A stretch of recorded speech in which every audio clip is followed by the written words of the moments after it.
Hey guys, how are you all? Welcome back to my channel. If you enjoy then please like, share and do comments. The village hidden in the leaf was in a state of utter panic and chaos. The village looked as if it was engulfed by hell itself. All hell had broken loose when they had to suddenly defend themselves against a monstrosity the likes of which they could not be prepared for, bared down upon them in the form of the mighty Kyuubi no Yoko, the strongest of the 9 great Biju. There it stood with its 9 long tails, gigantic paws and muscle. Its sharp teeth glinting under the full moon and its blood-red eyes lit with a mixture of anger and curiosity, it let out a roar as the forest set alight. It was hell as the beast tore them to shreds with but a flick of its tails. "Damn, we getting massacred out here," yelled a Junin as the beast sent out another blast of chakra taking the form of flames as it engulfs more buildings and trees, luckily devoid of civilians. "Quickly get the wounded out of there. We have to hold out till Yondaime-sama can get here." The Junin bared at another Chunin that was the only thing keeping their hopes up. Hope that their leader will pull through and find a way to stop this monster. "Kami-sama, we can't take much more of this. Hurry your ass up, Minato. We need your help now." Those were the thoughts of Sarutobi Hiruzen, former Hokage, as he helped his village hold off the beast. Hokage Tower. The youthful visage of Minato Namikaze was etched in a scowl holding his contempt and sadness at the current situation. They only received word a few hours ago of the Biju coming to attack them, and what little defenses they could put up was crushed by the beast. Now a tenth of their village lie in ruins and his shinobi were being killed faster than an Uzumaki ate ramen. Minato knew that there was only one way of stopping the beast, and that was sealing it away. That was what he needed to do, but that was easier said than done. For instance, the only seal powerful enough to seal the beast was deadly. Shiki Fuin, the Reaper Death Seal. If using it you summon death itself to help create a powerful seal. The cost is one's life and soul, so he won't be surviving this plan. Then there's the container, which had to be a newborn child, and only 3 were being born this night, which just with luck were his because his wife had just gone into labor a few hours ago. He was having triplets, a boy and 2 girls.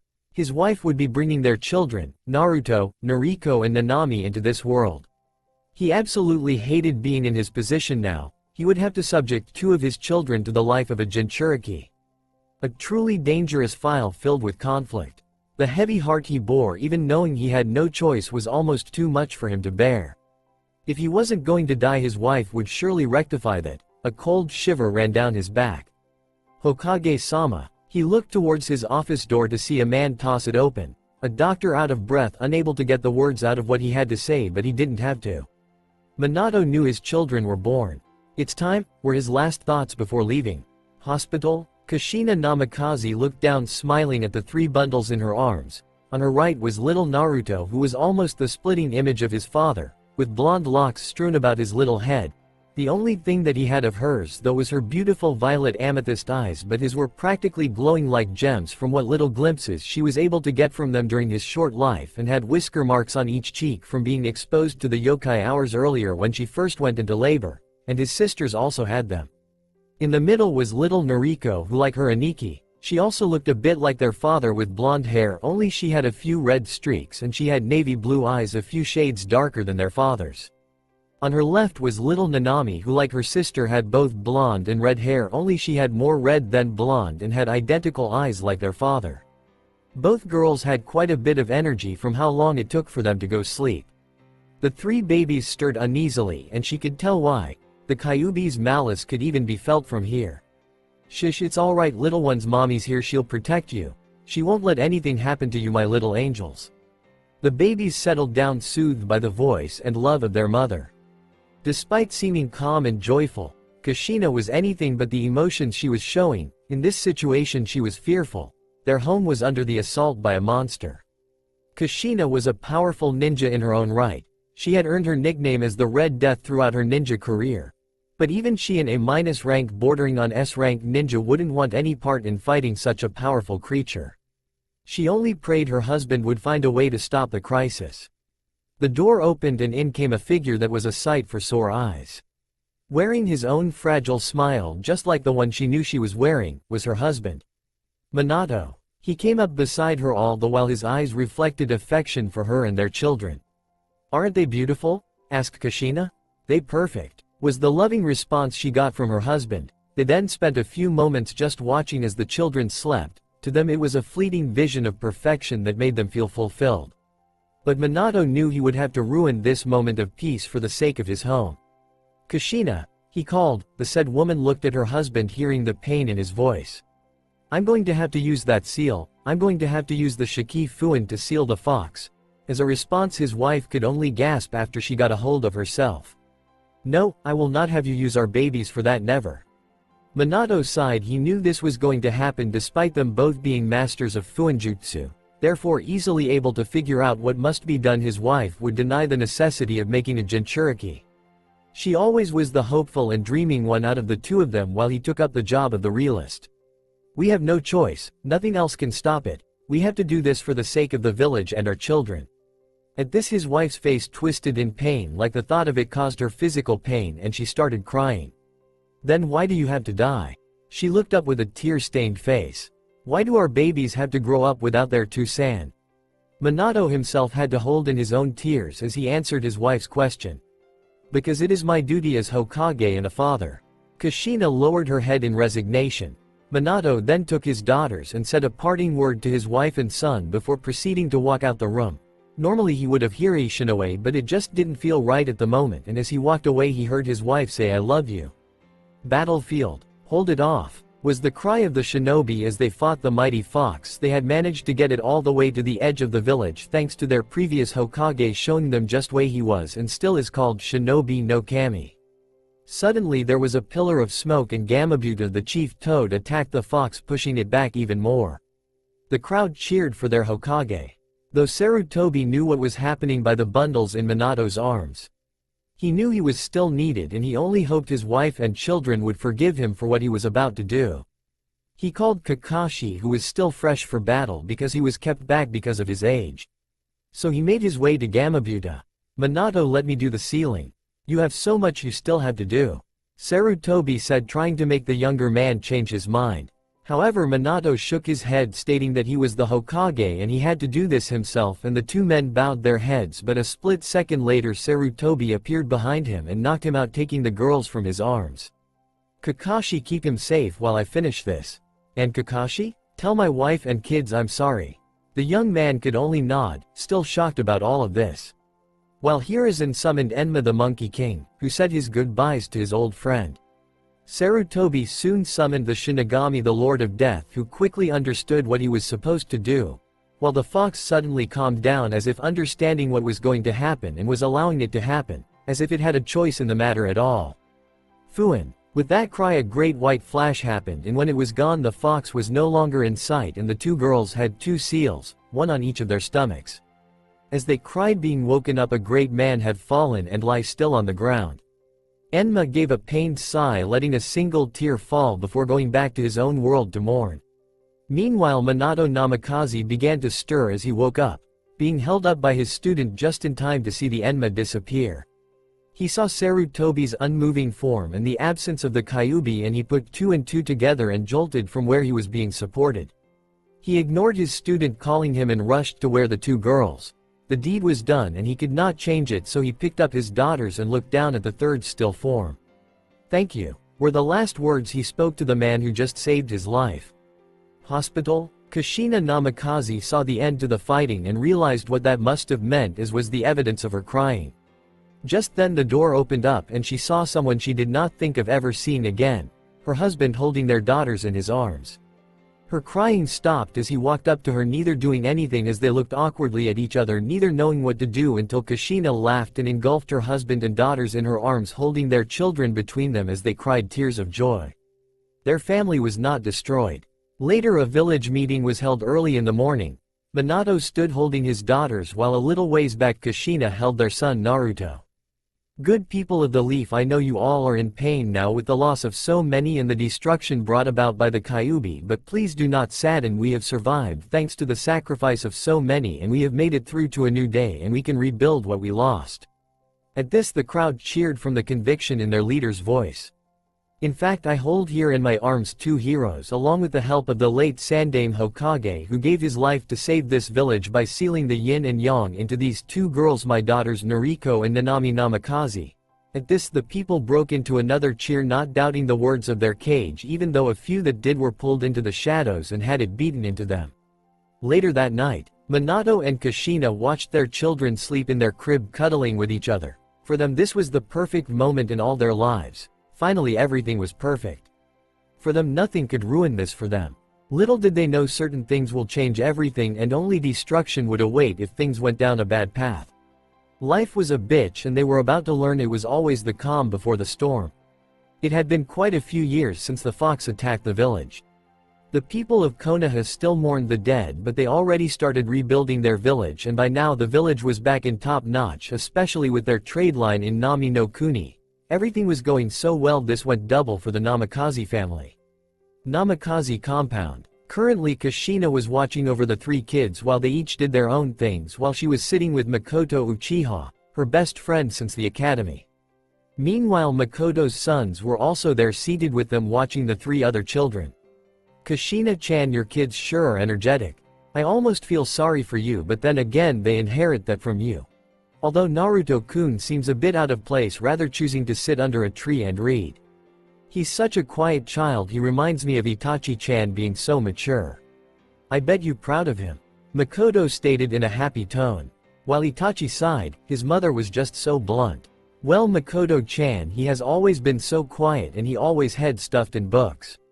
Honestly dunno what to do anymore. Even Minato wasn't this quiet when he was younger. For once I wish he could maybe communicate more with his sisters.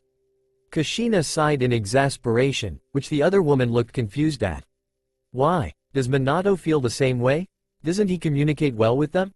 I know Itachi-chan was like him a little, but he knew how to communicate with his cousins at least. Asked Makoto, wearing a frown on her face. Meanwhile, although Itachi wasn't one for trouble and eavesdropping, he couldn't help listening in on his mother's conversation with the Udime's wife on the 4-year-old boy who sat in the shade of a tree a little ways from where they sat, with a book in his hands. It's not that he doesn't communicate well with them, because he does, it's just ever since he could talk properly he always complains when one or both of his sisters sleep next to him. He always says it hurts or it burns, but the doctors say he's fine. I can't help but think maybe he doesn't like his sisters. This was said with a tone of hurt by Kushina, and Makoto frowned more. I don't believe this, there's something else at play here. I've seen the boy's eyes every time he looks at them. There's nothing but love and kindness in those amethyst eyes of his. While Makoto thought upon this, Itachi had similar thoughts. Something's just not right here. Itachi's own thoughts were also analyzing the situation, and he knew what it was. It was on the tip of his tongue, but he just couldn't get it. Meanwhile, young Naruto sat under the tree reading up on advanced chakra manipulation. Chakra can sometimes change forms when trying to shape it. Firstly, you need an understanding of how it works and what makes chakra up and how it can be broken down. So Kushina-chan has Minato and you started with their training? I know Sasuke started his training just a week ago and he's coming along nicely. Makoto asked, trying to lighten up the mood, and Kushina nodded. Yes, we have. Minato decided he was going to train them in ninjutsu, chakra control and taijutsu. While I train them in fuinjutsu, genjutsu and kenjutsu, and we'll both be training them in weapons.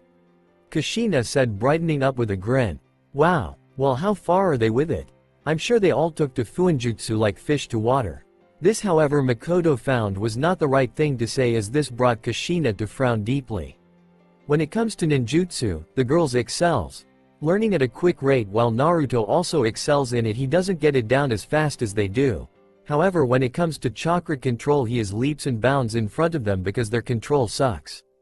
Then there's taijutsu. The girls are great because of their physical condition, but Naruto, while he is very good for his age, he just never wins against them.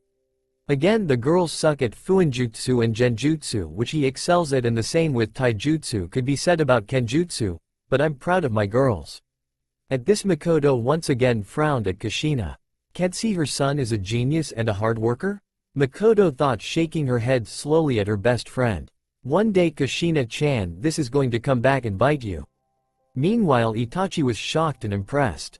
The 4-year-old was very smart, and he found himself all the more curious about this child. A month later, Naruto walked down the street of Konoha on his way to buy some ice cream from one of the stands to cheer him up, also as a reward for a chakra control exercise that he learned all by himself. As he patted his wallet, Panther-chan, he couldn't help but think about all the changes with his ninja training during the past month, and he frowned. "To-san, Ka-chan. Why do you favor Nariko-chan and Nanami-chan more than me?" This was his thoughts as he thought about the past month. Flashback. A day after Makoto and her sons came by, Minato and Kushina called a meeting in Naruto. Nariko and Nanami sat side by side on the couch before their parents. "Alright kids, your Ka-san and I have decided to change your training a bit.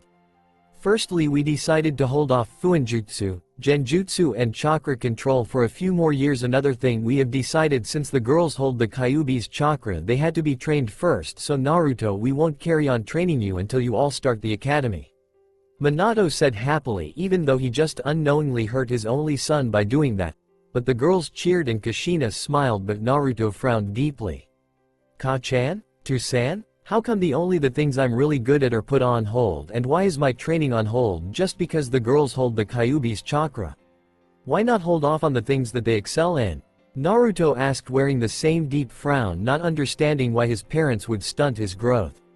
"Naruto Namikaze, stop being so selfish. We are doing this because your sisters need it more. And they will be targets," Kushina said in a disapproving tone, scolding her son, while Minato frowned at Naruto and the girls grinned. "But Ka-san, what about me?" Naruto never got to finish as his mother yelled for him to shut up and go to his room and not come down until she told him to, because she wasn't gonna tolerate any back chatting. So he dutifully got up, ignoring his sister's looks of satisfaction, and went to his room and cried himself to sleep.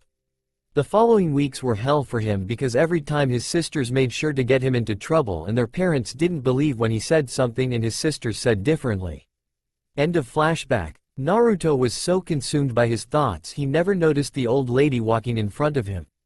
Meanwhile, Elder Katsume Kurama of the Kurama clan was taking a stroll around the village to stretch a bit.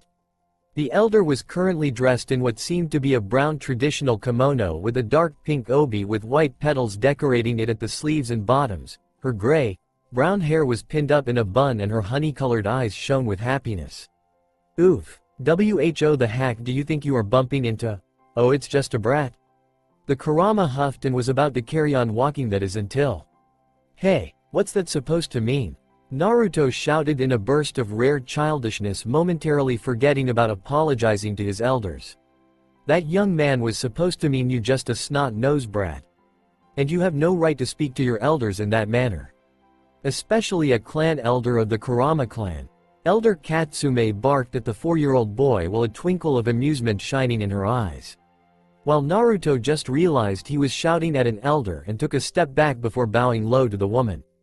"I'm so sorry, Elder-san. It was wrong and unjust to speak in the manner of which I have. And I should not have done so, but I was so unfocused and in my own thoughts. Please let me make it up to you." These were Naruto's words as he bowed, and the elder put on a thoughtful face as the boy looked up at her with his amethyst eyes. "Alright, now we are talking. How about I some dango? Then I'll share my wisdom with your young mind. Sounds fair enough?" Katsume spoke with a glimmer of curious mischief. "Yes, Elder-san, that sounds fair enough." Naruto replied, happy that he won't get into trouble, and perhaps get some advice on genjutsu from this woman. After all, she came from the Kurama clan, and by the way she dressed you could tell she's one of their elders.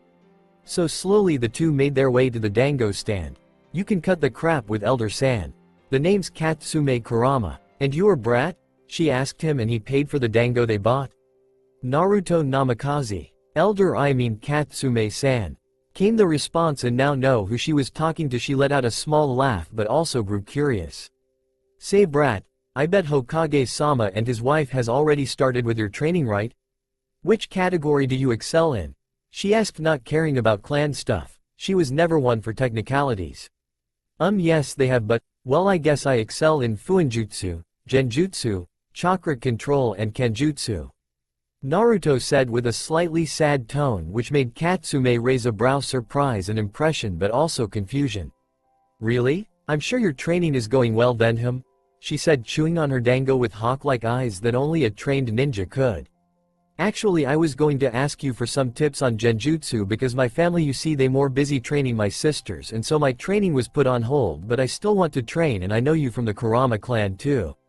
Naruto trailed off, having the decency to look ashamed, but there was a bitter glint in his eyes which darkened ever so slightly. What he said sent Katsume for a loop. Were his parents playing favorites? This left a funny taste in her mouth. Well, if that's the case, I suppose I can give you some advice on that subject, but first, how much do you know about genjutsu? At this she watched as his eyes lit up like a kid at a toy store. Genjutsu is mostly to do with the mind and causes one's mind to hallucinate, and is mostly used to distract the enemy to take them out of battle quickly, and is not something used by many ninjas. Naruto said this with confidence. While Katsume smiled, not many children outside of our clan knows that. You know what, brat? I like you. Good job. Yes, that's what genjutsu is, but genjutsu is not like all the others. This is more like an art than anything else, because it's only as good as the caster's imagination and willpower. Therefore why many people can only do the simplest genjutsus and don't study further into it. Genjutsu is something that you can't really master because of the limitless opportunities there are. In my clan, for one, we all study the art of genjutsu, and it runs through our veins to know the hows and whys of it. However, every decade there is someone born within our clan who can not only use illusions, but the illusions they use can cause physical damage to the body. See where I'm going with this? Genjutsu is something that can't be taught by someone, it's something you make from scratch. Therefore genjutsu is the ultimate jutsu, which depends on the person's control, will and imagination. Katsume told him, which he sat wide-eyed with awe and wonder, so she mentally gave herself a pat on her back, thinking it was the same conversation she had with her granddaughter, Yakumo, a few months ago. Wow, do you think I can become a genjutsu specialist? He asked hopeful, and she just chuckled at him. He was one interesting brat, perhaps she could help him out just a little. Yup, if you practice hard enough and have the determination and imagination for it, I'm sure you can become a master in your own way. No doubt about it. She said this while ruffling his hair a little, and he beamed up at her. Well, brat, it's time I get home. I still have a granddaughter to talk to. It was nice meeting you. Good luck and thanks for the dango. The elderly woman said before getting up and walking away, not before she left a plain-looking scroll in his hands. Naruto looked at the scroll in his hands and read the title. Iryujan Gijutsu. Chen, illusion technique. Chains. A huge smile flashed across his face, and he ran out the stand and seen the lady in a distance. Thank you. He yelled to her, and she turned around, flashing him a peace sign before walking on her way back to her clan compound, leaving Naruto to stare after her.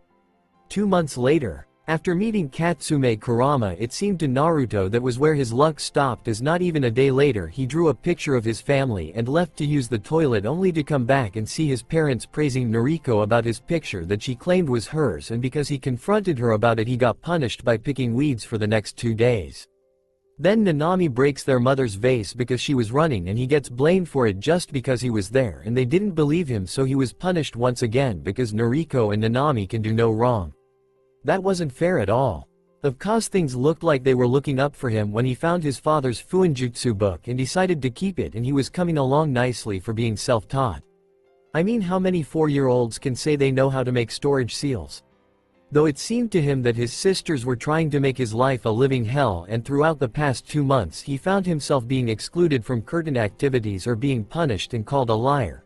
It had become so bad that for the first time Kushina raised her hand and brought it down on her own son, all things that left him bitter and hurt. He had slowly come to hate his sisters, especially since the past month was their birthday and the girls banned the other clan children from being friends with him.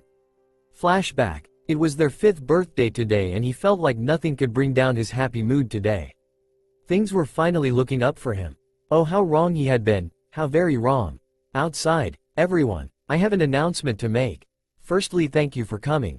And then secondly, Nanami and I are banning anyone who wants to be friends with us to be friends with Naruto because he's mean.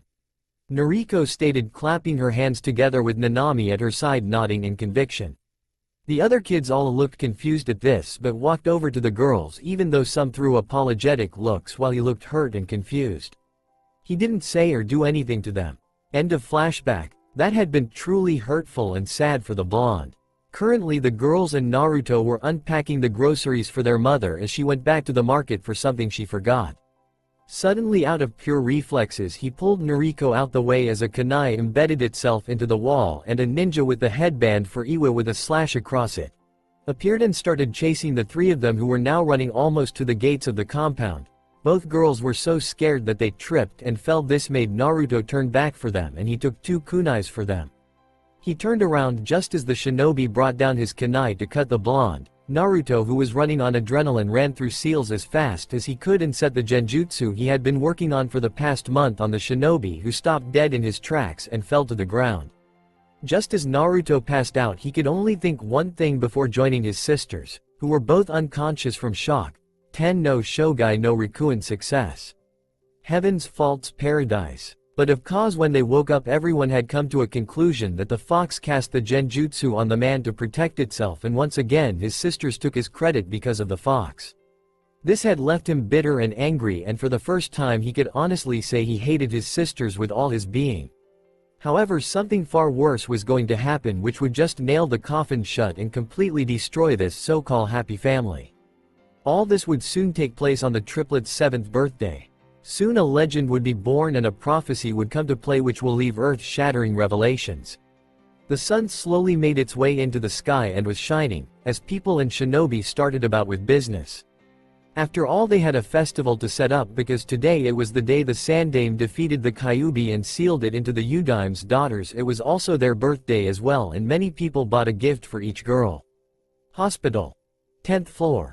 Head medic's office. Humph. Shizune. Come look at all these people. Walking around without a care. Buying gifts for those 2 brats. This was stated by a blonde-headed woman who looked to be only in her early 30s. Her honey golden brown eyes narrowed in contempt at the villagers as a black-headed woman walked in the office. Her dark brown, almost black-eyed, held the same emotions. Hi, Tsunade-sama. It's as if they forget the Udame has a son too. It's honestly shameful. Those girls think they will be able to outshadow Naruto. Oh Tuto, they have another thing coming. He is so much better than them. How Hokage-sama and Kushina-san can't see this is beyond me. Jiraiya-sama is even ashamed.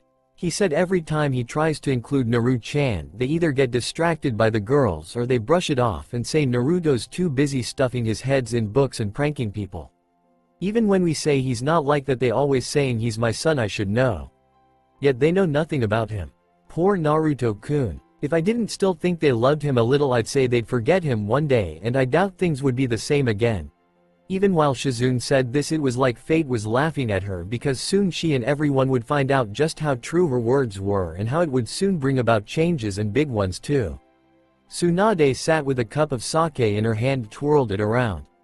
If Shizune and her weren't so busy with the research lab today, they would sure go over to get Naruto, who she saw as a son, and celebrate with him. However, this was called in as an emergency that couldn't wait. She looked over at the cupboard on the side. Inside she had put the gifts Shizune and she bought for him. Maybe when they got out this hospital later today, she'll drop them off with an apology. I wish we weren't called into the research department today. We could have celebrated with Naruto. Tsunade sighed when she said this, and Shizune suddenly looked downtrodden before shaking her head. Well, let's get going. The earlier we start, the earlier we get to see Naruto-chan. Shizune said with conviction as she pumped her fist into the air, and you could practically see the stars in her eyes. Tsunade grinned. Hi, let's go, Shizune. Shocking Shizune out of her mental state, the two left the office with the hope of seeing their surrogate son and brother. Unknown to them, the next time they saw him they would shed tears of horror and sadness. Namikaze compound. Minato and Kushina lie asleep on their bed. Well, they were asleep until the door was roughly tossed open. With the slamming noise and the 2 yells of Ka-san and Tu-san, the parents were rudely awoken. Good morning, my angels. What do we owe the pleasure of this visit? Minato's annoyance was covered up nicely. After all, who likes being rudely awoken? Especially when dreaming of making his family bigger. Tu-san, you promised to take us to all our friends. Then go to the festival. Nanami's whiny voice was heard loud and clear, as if speaking in a microphone, and Minato and Kushina inwardly flinched. Yak Ka-san, can we go now, please? Noriko, with her apparently adorable puppy dog eyes, quickly took her parents in the palm of her hands. With that, the 2 girls had them and almost everyone else wrapped around their pinky. Meanwhile, in another room not too far down from their parents' room, on a small bed lay Naruto, who was still asleep, and the reason for this was that he had stayed up the whole night working on a new genjutsu that could make him invisible to the world, and that everyone will forget about him, well, except the people who actually care for him. All the while Noriko and Nanami dragged their parents out the house. When they were done, Naruto slowly came to when the front door closed. "Ah, stupid Naruto. Don't stay up so late, especially when the next day is your birthday. Tsunade Ka-san would have your hide for this." "Ah, wait a minute." Naruto, who was ranting and raving, suddenly realized the front door had banged shut, which had awoken him. Naruto ran to the cold window that had frost on it just to see his sisters and parents walking away from the house, all dressed up in nice warm mittens and scarves around their necks. He was shocked. Did they forget about him? Why were they leaving him at home? How could they be so cruel? Without knowing it, he had lost all sense and started running down the stairs on the cold wooden floor before tossing the door open and running out of the house. Meanwhile, Minato and Kushina were already almost out the gates without paying any attention to the surroundings, and only on the girls they finally stepped out the compound gates. That's when Minato and Kushina activated the seals on the compound. Not knowing this would be their biggest mistake ever. With Naruto, he ran and ran with his left arm braced in front of him, getting ready to push open the compound gates that just shut. Unknown to him, or maybe at the moment he forgot that there were seals on the gate. The minute his hand touched the just activating seals, a chakra surge happened and the gate's seals that thought his arm was an extension of the pathways for the seals pumped an almost ungodly amount of chakra through his arm. In a sudden explosion of blood, the white snow covering the pathway was suddenly a blanket of blood, while Naruto, who was thrown back by the gate, cried put painfully with tears running down his face. He looked in horror at his left arm, which lay limply at his side. The blood oozing out was way too much and the pain was more than terrible. Naruto slowly gathered himself and ripped off his pants pipe and used it as a makeshift band-aid. He slowly made his way to the house, only to find out he couldn't get in because the same seals on the gate were also on the house, meaning he couldn't get into the house now. He chuckled bitterly. On his 7th birthday they forget about him. And even if he screamed for help, he knew no one would hear him. After all, there were silencing seals on the compound because of the girls who made noise, and especially when they were babies because the girls screamed and cried, waking their neighbors up. Research Department. A shiver ran down Tsunade's back. A feeling of dread pooled in the pit of her abdomen. She tried to shake it off, yet it seemed as if it didn't want to leave, and she couldn't help but think something bad just happened. "Tsunade-sama, are you alright? You look like you dazed out there. Is something bothering you?" One of the male medical researchers asked her, and she shook her head. "No, everything's fine, Dai-san. Why don't you get the laser so we can finally try cutting this piece of shit open? I don't have all day to spend in this place." She barked at him, and he quickly got going to get that laser. While Tsunade looked down at this glowing purple rock the size of a boulder, for some odd reason this thing had just appeared out of nowhere, so they were tasked with finding out what it meant. Little did they know what they had in their midst. Hyuga Compound. Neji ni, a small girl with navy blue hair, called out to a boy with dark brown hair. They both shared the same pupilless eyes, but while his was gray, hers was lavender. "Hi Hinata-sama? What's wrong?" The boy, no more than recently turned 8, asked the girl identified as Hinata, who wore a light purple kimono. "I'm having another vision." Naruto-kun's left arm is all bandaged up and he's kneeling on the ground crying, and there's red all around him like it's trying to consume him. Hinata's eyes glowed a silver, white color before going back to lavender, and she stared at the boy, who had quickly came to her side.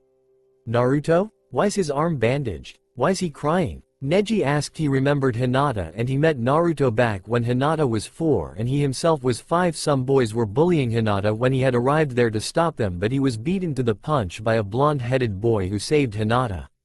So from that day on, Hinata and himself had become friends with Naruto quickly. "I don't know Neji ni, but he looked so sad." The girl cried out into her cousin's chest. Namikaze Compound. Naruto sat outside as the sun started setting. He let out a bitter laugh. "I can't believe it, even after they forgot about me I still hope deep down they'll come back. But it's been 10 hours and I feel so cold. I wonder, would my sisters be happy if I died?" Naruto couldn't help but think these things. After all, he lost too much blood and it was getting colder by the minute now that the sun set. 6 hours later, an hour before midnight, Naruto let out a cough. He looked like he was wearing a white full bodysuit, however this just happened to be a thin layer of frost coating his body, while both arms lay limp at his side. His lips were purple and his skin tone looked like a bluish mixed with peach.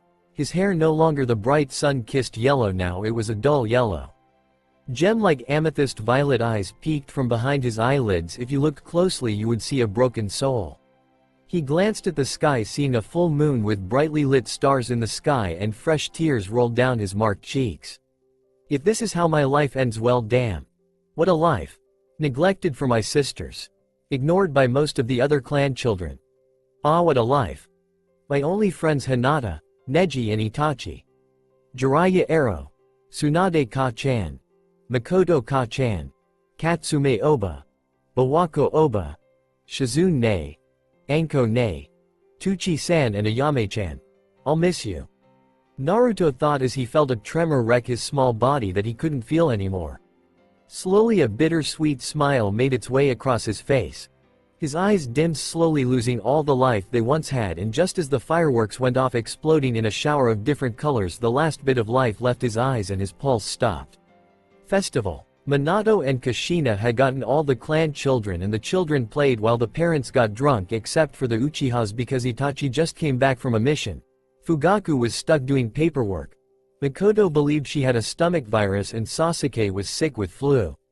The Hyuga cousins were watching and looking where Naruto was because they only arrived a few hours earlier at like 5 because their father was called to a meeting quickly by the elders, and when they arrived they thought maybe Tsunade was with him or had him somewhere, but now that the fireworks just went off and everyone was gathered around, neither Hyuga could spot Naruto anywhere, and that left a sense of dread in their stomachs, especially since Hinata's vision.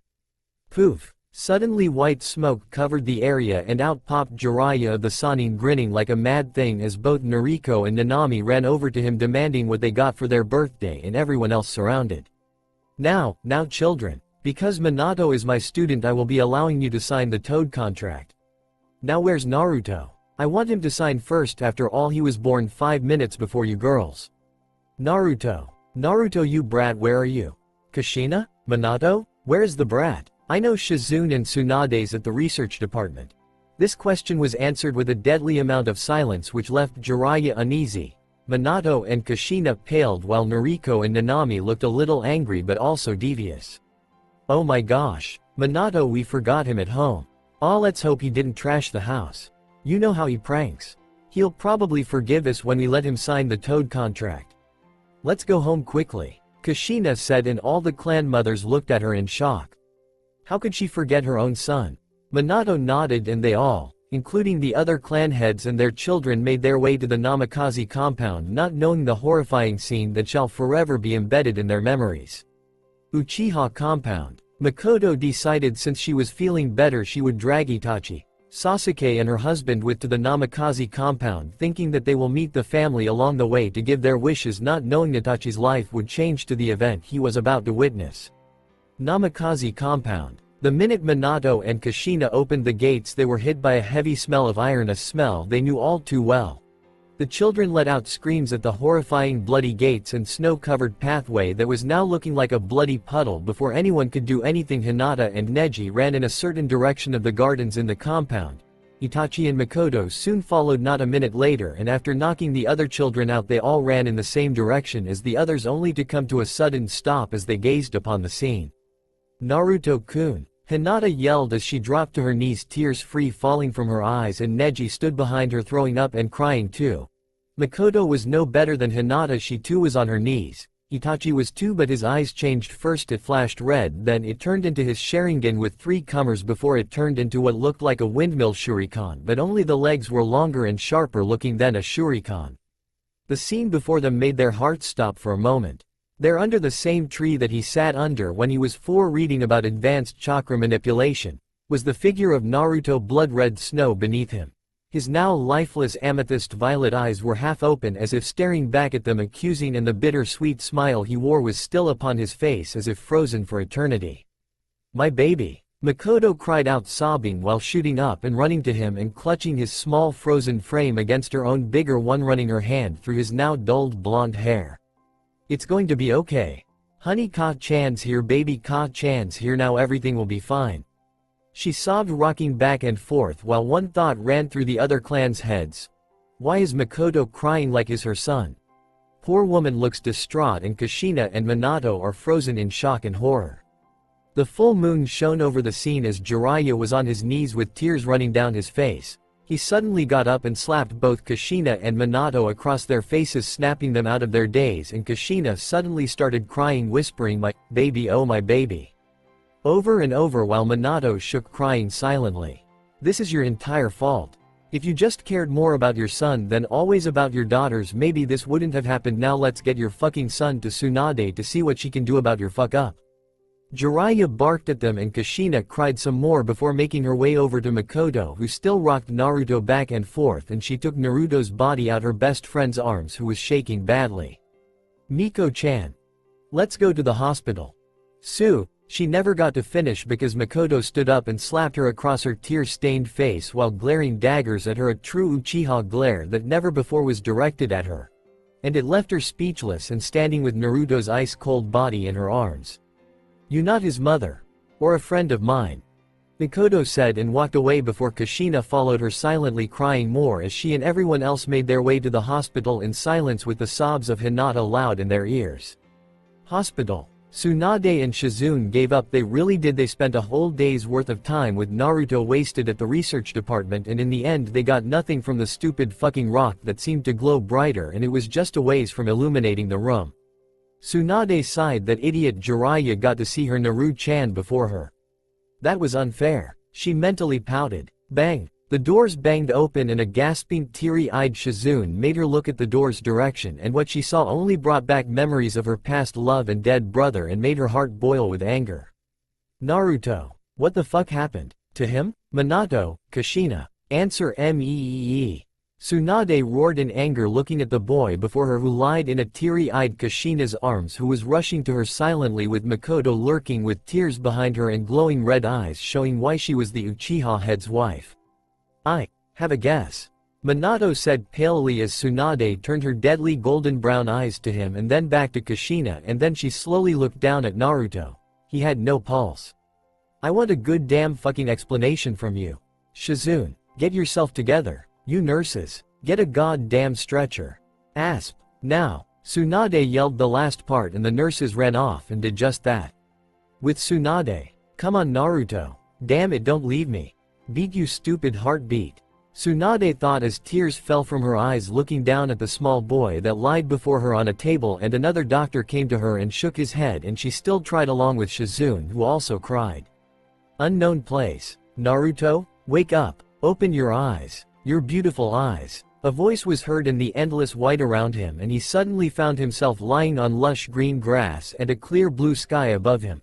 "Where am I? Am I dead?" Naruto thought, and then there was a laugh sounding like chiming glass bells, and he sat up and looked around until he found the source of the sound.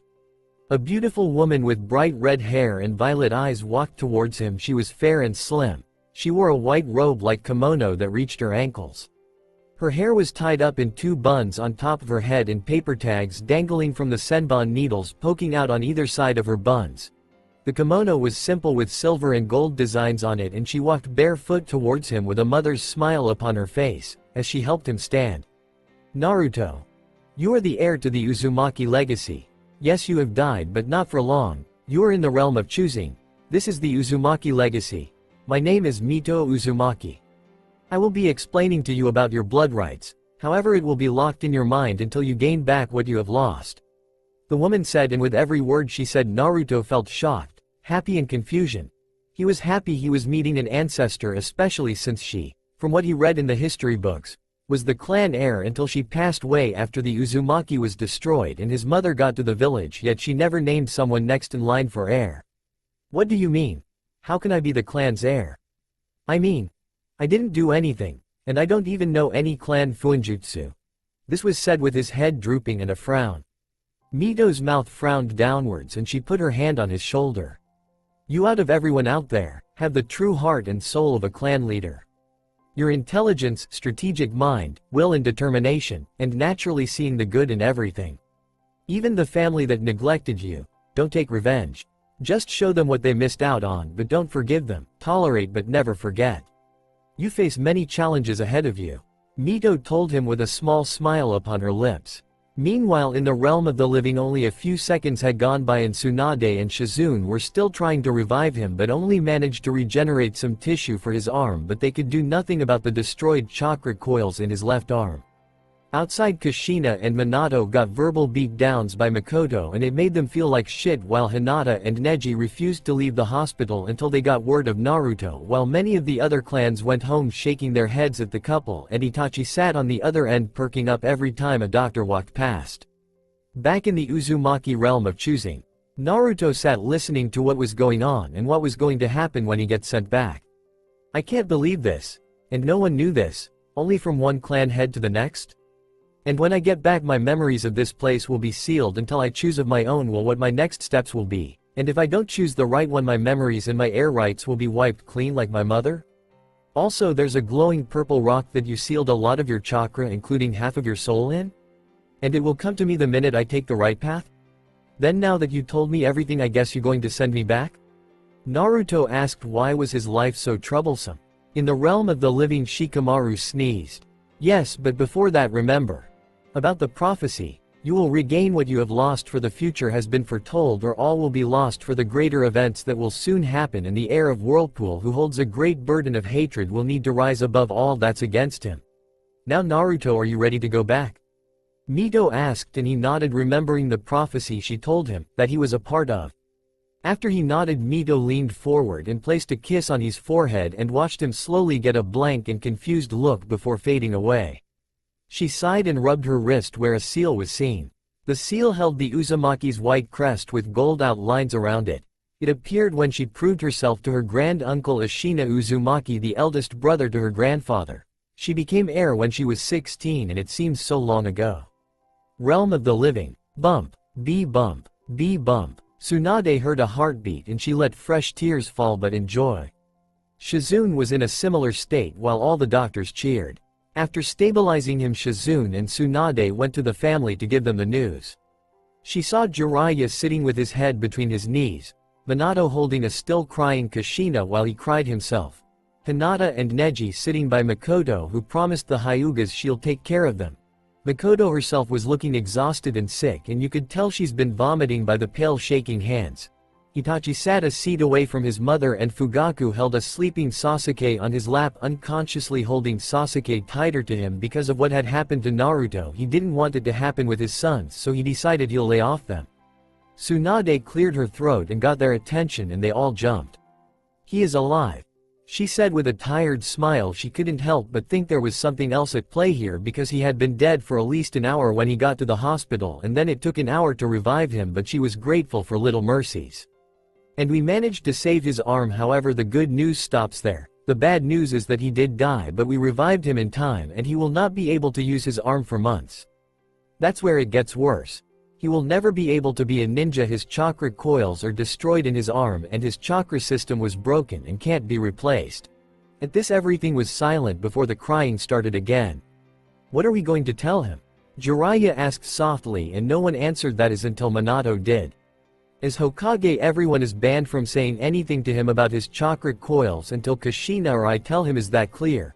He said, and everyone was shocked, and while most nodded in acceptance, Tsunade, Jiraiya and Makoto angrily stomped off with words of, if he asks us, we will tell him the truth. With Naruto looked at the ceiling. He couldn't remember anything else but that his family had forgotten him, and that it showed they obviously don't care. Kushina and Minato walked into the room and watched him, and even when they tried talking to him, he didn't say anything except facial expressions until he asked how long it would take to use his arm again, and after he got his answer he went to sleep. Unknown place. So they finally made their move, huh? Well, we'll see. All the pieces are finally moving. Now it's my turn. A dark-eyed man said, chuckling before smirking and moving a piece on the shogi board. Was the future really as black and white? Or was there something lurking between the light and dark side of the equilibrium? A month had passed since the accident.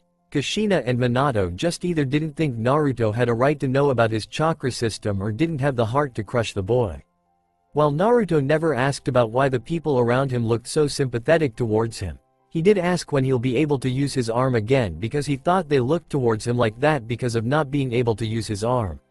While his sisters were way more bitchy now because he was getting attention from their parents even if he didn't really want it now. Tsunade, Shizune, Katsume, Bawako, Jiraiya, Anko, Itachi, Neji, Hinata and Makoto came to visit him every now and again, and they the only ones he'd smile at. well, including Shishu, who had only came back from a long mission. Shishu and he weren't close before because the guy was always busy, especially since he was in Anbu. However, they also became somewhat friends since he was given a leave for 2 months. Though many of the people that actually cared for him weren't there most of the time because they were all very busy, and that was understandable being the people they are. Despite everything, Naruto still trained without his parents' knowledge of cause. After the accident, he decided he needed to learn some medic ninjutsu in case something like that happened again. He asked Tsunade and Shizune and they agreed immediately since Tsunade had found him walking up the side of the room walls, which she thought impossible, but soon she and Shizune started teaching him medical ninjutsu. Senju Compound. Tsunade lay upon her bed and thought about the events that happened and how Naruto was still able to use chakra. She remembered telling Naruto she was just going to give him a checkup, and she secretly found out that because Naruto had perfect chakra control for a child, and even though she believed he will never be able to use chakra in his body at all, she found out because of his control he was able to use the chakra in him, but just barely. But it saddened her to know she couldn't tell him anything until Minato or Kushina told him. That, however, didn't mean she wouldn't teach him medical jutsus, although secretly just between Naruto, Shizune and herself.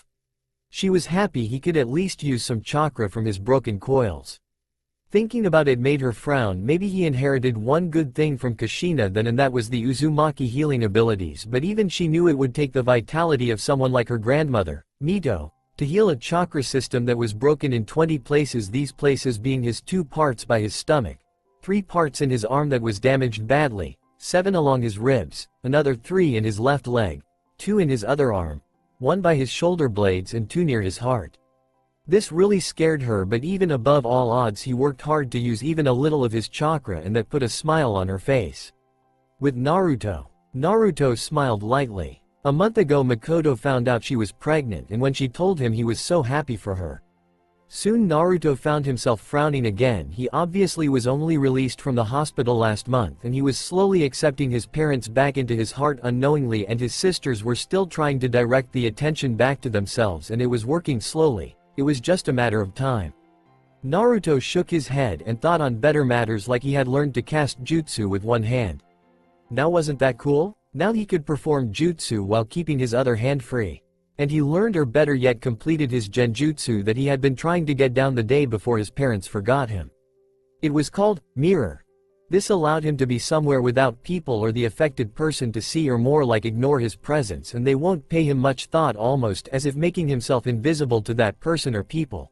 So it soon became that his favorite thing to do was use his sisters as test subjects for this jutsu, because he could make himself invisible to them, so even if he was there they wouldn't pay any attention to him. That's unless he made physical contact or spoke too loudly, but also he made it so that if you didn't notice him you won't think about him much, only in maybe like a passing thought. He made this with the intention of not being noticed so he won't get into trouble, and so he could train in peace. He loved this genjutsu and thought if he mastered it one day it could become a base for another genjutsu that would be better than this one, but the original had a fault, that if someone who wasn't affected by the genjutsu starts up a conversation about the caster. Another thing is the medical ninjutsu. That had taken him a month to get down one jutsu. And although it wasn't grad, it was something, and the basics are always something to know even if it was E-ranked. Naruto pouted and decided to rather sleep than carry on pondering over the last 2 months. Dream. Naruto suddenly found himself in an empty white abyss and saw a flash of something, then a deep male voice rang out all around him. Strength is power. Descendant, but strength of the heart is more powerful. Remember? The voice spoke, but most parts couldn't be heard, and Naruto tried calling out, but the voice would speak, but then some parts were blocked out so he couldn't hear. Suddenly he found himself falling in a black abyss and he was screaming. There was suddenly a burning in his chest, like flames coming out as if to consume him and swallow him whole. End dream. It was 1 in the morning when Naruto awoke, startled and breathing hard. He tried to move, feeling an incredible pain throughout his body. That's when he noticed Noriko and Nanami both laying beside him with their heads on his chest. Naruto found it hard to breathe, let alone demand they get off him, so instead, with every fiber in his body screaming at him not to move, he wriggled, shaking the girls awake. "What the hell are you doing in my room? You too, Nanami?" This was said by a very irritated Noriko for being woken up at such an ungodly hour. Nanami looked confused around the room before looking at her brother, then looking at Noriko, telling her this was not their rooms and it was his. Although said harshly, the two girls quickly left to their own rooms, not paying attention to their very pale brother, who had immediately ran to the basin in his bathroom and started vomiting. Red. That's what Naruto saw all in the basin. It was like the tiles were turned red. Only that wasn't the case because he knew something was wrong now. Suddenly feeling dizzy, he managed to stumble out the bathroom only to fall face first towards his bed, and then he knew no more. 3 hours later, Naruto woke up and in his still dizzy state he wandered down the hall, but as he paced his parents' room he heard their voices and he stopped as he heard his name mentioned. Room? Kushina sat on the bed watching Minato get ready to go to the Hokage office. Lately she felt a lot more moody and her stomach was giving her problems, always cramping. She watched Minato slip on his Junin vest and tie his headband on. Minato, when are we going to tell Naruto? I mean, we've been putting it off all this time and it keeps his hopes up and being more hopeful. She said sighing, and Minato came and sat beside her and slowly stroked her hair and she leaned in towards him. Kushina, we'll tell him soon, okay? But we can't right now come out and say, hey Naruto, don't take it the wrong way, but using my influence as Hokage, I told everyone not to tell you that you will never reach your dreams because your arm's chakra coils are completely destroyed and your entire network has been broken into almost 20 places, so you will never be able to use chakra or become a ninja ever. Yeah Kushina, I doubt that would play out well, especially since we messed up big time with most of our friends because of the accident. This was said in a dry tone with a very blank look, and Kushina sighed, wondering why things couldn't be easier. Naruto? Naruto's mouth was on the floor. He wasn't going to be a ninja again because of them? That wasn't fair. Slowly tears pooled in his eyes, falling to the floor, and he ran out, not caring that he was still a bit dizzy. He ran past everything and everyone. He had soon ran into a forbidden district, where a lot of the Kyuubi's chakra that wasn't sealed fast enough lurked. Why didn't they tell me? Did I not have the right to know? How could they? I hate them. I hate this place. I wish I can just leave and never come back. Naruto cried out to the heavens in anguish as he held his arm. Naruto cried on his knees holding his arm. The complete anguish in his sobs was the only sounds ringing in the clearing. Suddenly green chakra came swirling all around the clearing from the forest. This was also a type of healing chakra, but only if it had to. Though it never found much that perked its interest, but Naruto didn't notice this because his eyes were shut as if in pain as his heart clenched painfully in his chest. Soon, without him noticing, the swirling mass of green chakra covered him completely. This chakra was what had consumed the Kyuubi's chakra and turned it into its own. The chakra had one instinct, and that was to find out why this boy was in such a state, never having sensed such before. So when it touched him, it was shocked, being leftover chakra that was just left around after people died. It had felt loss and pain, but never a broken soul to this extent. The green chakra disappeared, but having a bit of a mind its own, it decided to watch this boy, being curious as to why this boy had dark wisps of red chakra in his system that was seemingly killing him slowly from the inside and was oddly like the Kyuubi's chakra. Sometime later, after 2 hours of non-stop crying and screaming, Naruto decided to get himself together and stood up, looking for the first time at his surroundings, and saw a few buildings that looked a bit old and not maintained, so in childish anger and curiosity he walked into a random building and looked around. The place was a mess with rats and insects running about. Growing even more curious, he followed a hallway and came to a staircase leading down, so he walked down slowly, only to see a few doors here and there until something caught his eyes. It was a wall on the right. It looked a bit skew, so he walked up to the wall and pushed. At first it didn't budge. After a second time it crumbled in on itself, showing a hallway.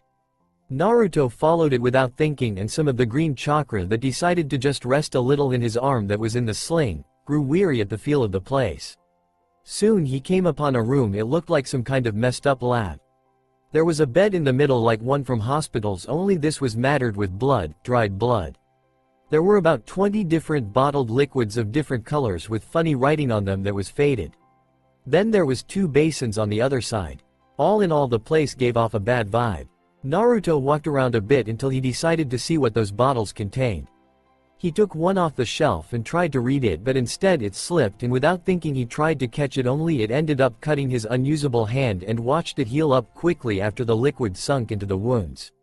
Naruto yelped and checked his arm, and he felt like he could move it a bit. In an act of complete hope and stupidity, he collected all the bottles and poured the sink full of the stuff, leaving the bottles empty and on one side. He mixed it with a piece of broken wood. Once he was satisfied, he unwrapped all the bandages and braced himself. Ah! He let out a scream as the liquid burned his arm. He quickly fell to the floor, mentally shouting at himself for being stupid. Why did you do that? Ah! It hurts so much. You just had to get hopeful and do that. You idiot! How you gonna leave Konoha now if you're gonna die? Please, someone help me, please. These were Naruto's thoughts before he blacked out from the pain. The green chakra in his arm was panicked. The first thing that spilled into the wounds was dealt with quickly, but also took quite a bit effort, leaving the green chakra with hardly anything left because of how strong that acid was. And now this. Just when it was getting more curious about the boy, so it did the only thing it could do. It called on all the other green chakra that lie bored around the place to help it save the person it was curious about. The other green chakra responded and were there in no time. All the chakras surrounded Naruto and forced itself into the boy.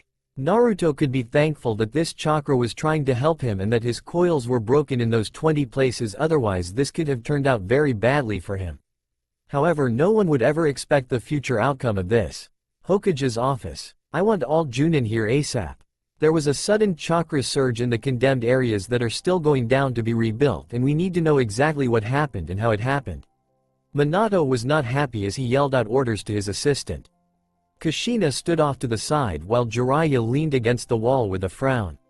All these things were frustrating Minato out. How could there be such a strong surge? I know it didn't come from the girls. I was with them the whole day until you called me here. This was said by a very worried Kushina, who had indeed been with the girls training them in weapons. Jiraiya grunted and Minato sighed. Naruto? Naruto groaned. He was suddenly stunned with his memories of what happened and how it happened. He suddenly slapped himself hard. Ow! How could I have been so stupid? Shit, ow, what the hell? Everything hurts. What happened? This was Naruto's thoughts as he shifted from the floor until his eyes widened comically and he let out a yell. What the heck? Gosh, my other arm works. Kami, I think that stuff in the bottles did this. Ah, stupid Naruto. Stupid. You really shouldn't have done that. This is what was shouted out as the boy slapped himself with both hands when he had realized both his hands were working, but also let out a whoop and started cheering until he remembered why he was so angry and sad, and then he frowned and blinked away the oncoming tears. How am I going to explain this? Wait a minute, I said I was gonna leave this hellhole and never come back, so I'll only hide this with the bandages. As he thought this, Naruto quickly performed one-hand seals for a henge in case there were other changes and felt like the blockage of his coils wasn't there anymore. After performing the henge, he looked at himself in a broken mirror and nodded happy to himself. He decided to figure everything out when he left Konoha. Quickly Naruto left, not noticing that the basin was empty and the teams of Junin around the area. As he was on his way back to the compound, he found out he's been out for a day and a half, and he started rushing away until he saw some girls surrounding a pink-headed girl. They were all bullying this girl. Suddenly he felt anger build up in him and stormed their way.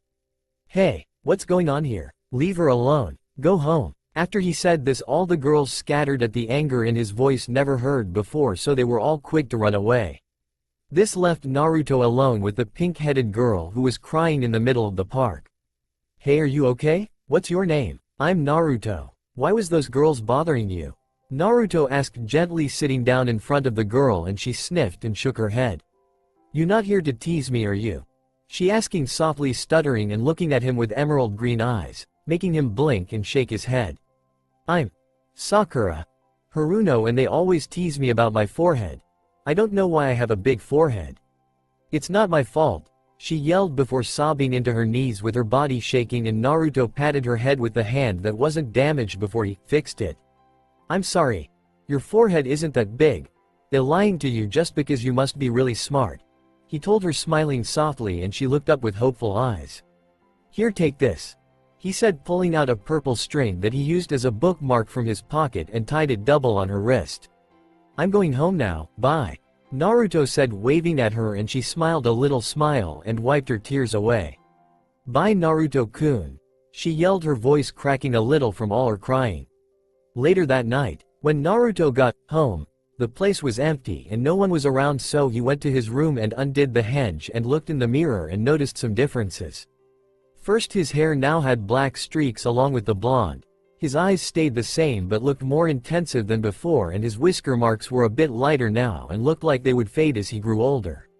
He quickly noticed that there was more of a curve in his face, giving it a bit of a sharper look than before, and he looked just a bit older with his features and hardly like his father or mother now, and he was glad for that. Wow, I wonder if it was because of that medication that I'm like this now. Maybe I should try and see if my jutsu still work properly. Naruto thought, admiring his new looks before making a shadow clone that he learned how to make when he secretly watched Kushina teach it to the girls. So he spent the rest of the day checking if his genjutsus worked still and if the medical ninjutsu also worked, and also the Academy 3 along with a little fuinjutsu. During this time he found himself able to go on for a while without getting chakra exhausted. He managed to figure out casting genjutsu was easier now and didn't need way too much concentration like before, and his little bit of ninjutsu he had, which was only 5 and all low C ranked, he learned them from watching Minato train the girls before his injury. The jutsus were all stronger and took less time to do. Once again he was struggling with something he picked up. It was that he had a slight chakra sense and figured that out when Kushina came home, and he got a jolt of surprise when he felt her chakra in the house. This added to Naruto's building questions, and he decided to rather keep the henge up until he buys some blonde dye so no one notices before he leaves, which he decided would be the weekend because he wanted to get more of a feel to his slightly new appearance and abilities, also to get supplies together and plan an escape. Unknown. Meanwhile, elsewhere, a woman wearing a blue dress banged a wooden desk in frustration. She wore a scowl on her face as she read the scroll again. 100 children killed, 1,000 men and women killed. 12 ice users from the Yuki clan. 20 Hazuka clan members. Others, all smaller clans, dead in different ways. Naruto woke up earlier than he has in the past. It was Tuesday. He remembered everything that happened and what has changed his attitude with living in Konoha. He sat up slowly and yawned while rubbing his eyes. Looking in the mirror of his bathroom, his hair was now dyed full blonde again. He had changed nothing else of his new appearance, but none of the changes were truly noticeable unless you looked carefully. After brushing his teeth and taking a bath, he wrapped up the arm that used to be damaged so no one would grow suspicious and got dressed in a black shirt and gray shorts. He put his left arm in the sling and went out of the compound to make his way to an empty training ground to start planning his escape by looking at the patrols and time. So if I time it properly, around this time I could get out. Then again, I would not get far. Unless I take this route. This could possibly work. He thought hard about the timing and where the patrols lapsed, as well as how many were on duty and how it would conflict with the plan he had, yet also how it could fit in. By noon he was dead tired because he had spent a long time by the training grounds planning. However, he had gotten hungry long before his plan was put together, so he ended up going to Ichiraku Ramen and got some vegetable ramen for a late breakfast before he headed to the library looking for Konoha's layout, and it took quite a while to find it, so after studying it he made a copy of it by drawing it and put the original back. Then he went for a snack. He got home early so that he could start on his letter to Tsunade and had to suffer through dinner with his family, with Kushina chatting happily with Noriko and Nanami while Minato smiled and nodded, only responding when he had to. There were shadows under the two adults' eyes, yet they pretended to be fine, but Naruto of course ignored all of them for his own restraints. Later that night he once again dreamt about that voice saying the same thing, which made him confused and irritated. Day 2. Waking up and stretching before doing his morning routine for himself. He soon after dressed, then bandaged his not-so-damaged arm up and put it in the sling. Leaving the house and compound was easy to do. He went to the training grounds to train a little before anyone came around, and then also worked on his escape plans by checking out different escape routes, and decided that the front gate was the best option when using the plan he had in mind. By the time he got home he was way too tired to sit around with his family and play the brother and son in the house. So he just took his dinner and ate in his room, ignoring the rest of them. After eating he made 2 storage scrolls and packed up 5 of his shirts and 5 pants and shorts, along with 2 pairs of ninja sandals. He sealed all that in the one scroll and put it in a black backpack that had many pockets. He went to sleep early because it was just 2 days before he left and he needed to plan out everything properly. Day 3. He performed the same morning ritual that he has for the past 2 days before leaving. This time, however, he went to the market using a henge. He took all his money he had saved up from his parents and Tsunade.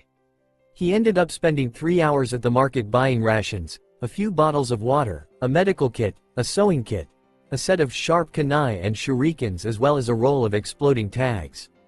Going to an alley, he sealed all the new supplies in the other storage scroll he made and undid the henge before getting some breakfast. The money was all what he got in the monthly allowances, which was 100 yen for the month, however, with him collecting and saving since he was 5. Going back to the compound once again, he decided to skip supper and went to his room. He sat at his desk and pulled out the letter he was going to leave for Tsunade and read over it for the 5th time since he wrote it. Tomorrow night, the night when everyone will be occupied with his escape plan going off, that's when he'll leave. He would have enough time from the morning to set up his plan. Naruto sighed softly. Why couldn't they just tell me? They could have at least made amends by telling me and helping me through it, but instead they kept it from me. I can't go back now. I have completely lost all the trust I had in them. I will leave tomorrow and I will never come back. And if I do, I'll prove how much of a better person I am. As he thought this, his emotions swirled. One part of him believed deep down that maybe they still loved him, but the other part argued if they loved him even a little they would have said something or comforted him a little like they do to Noriko and Nanami.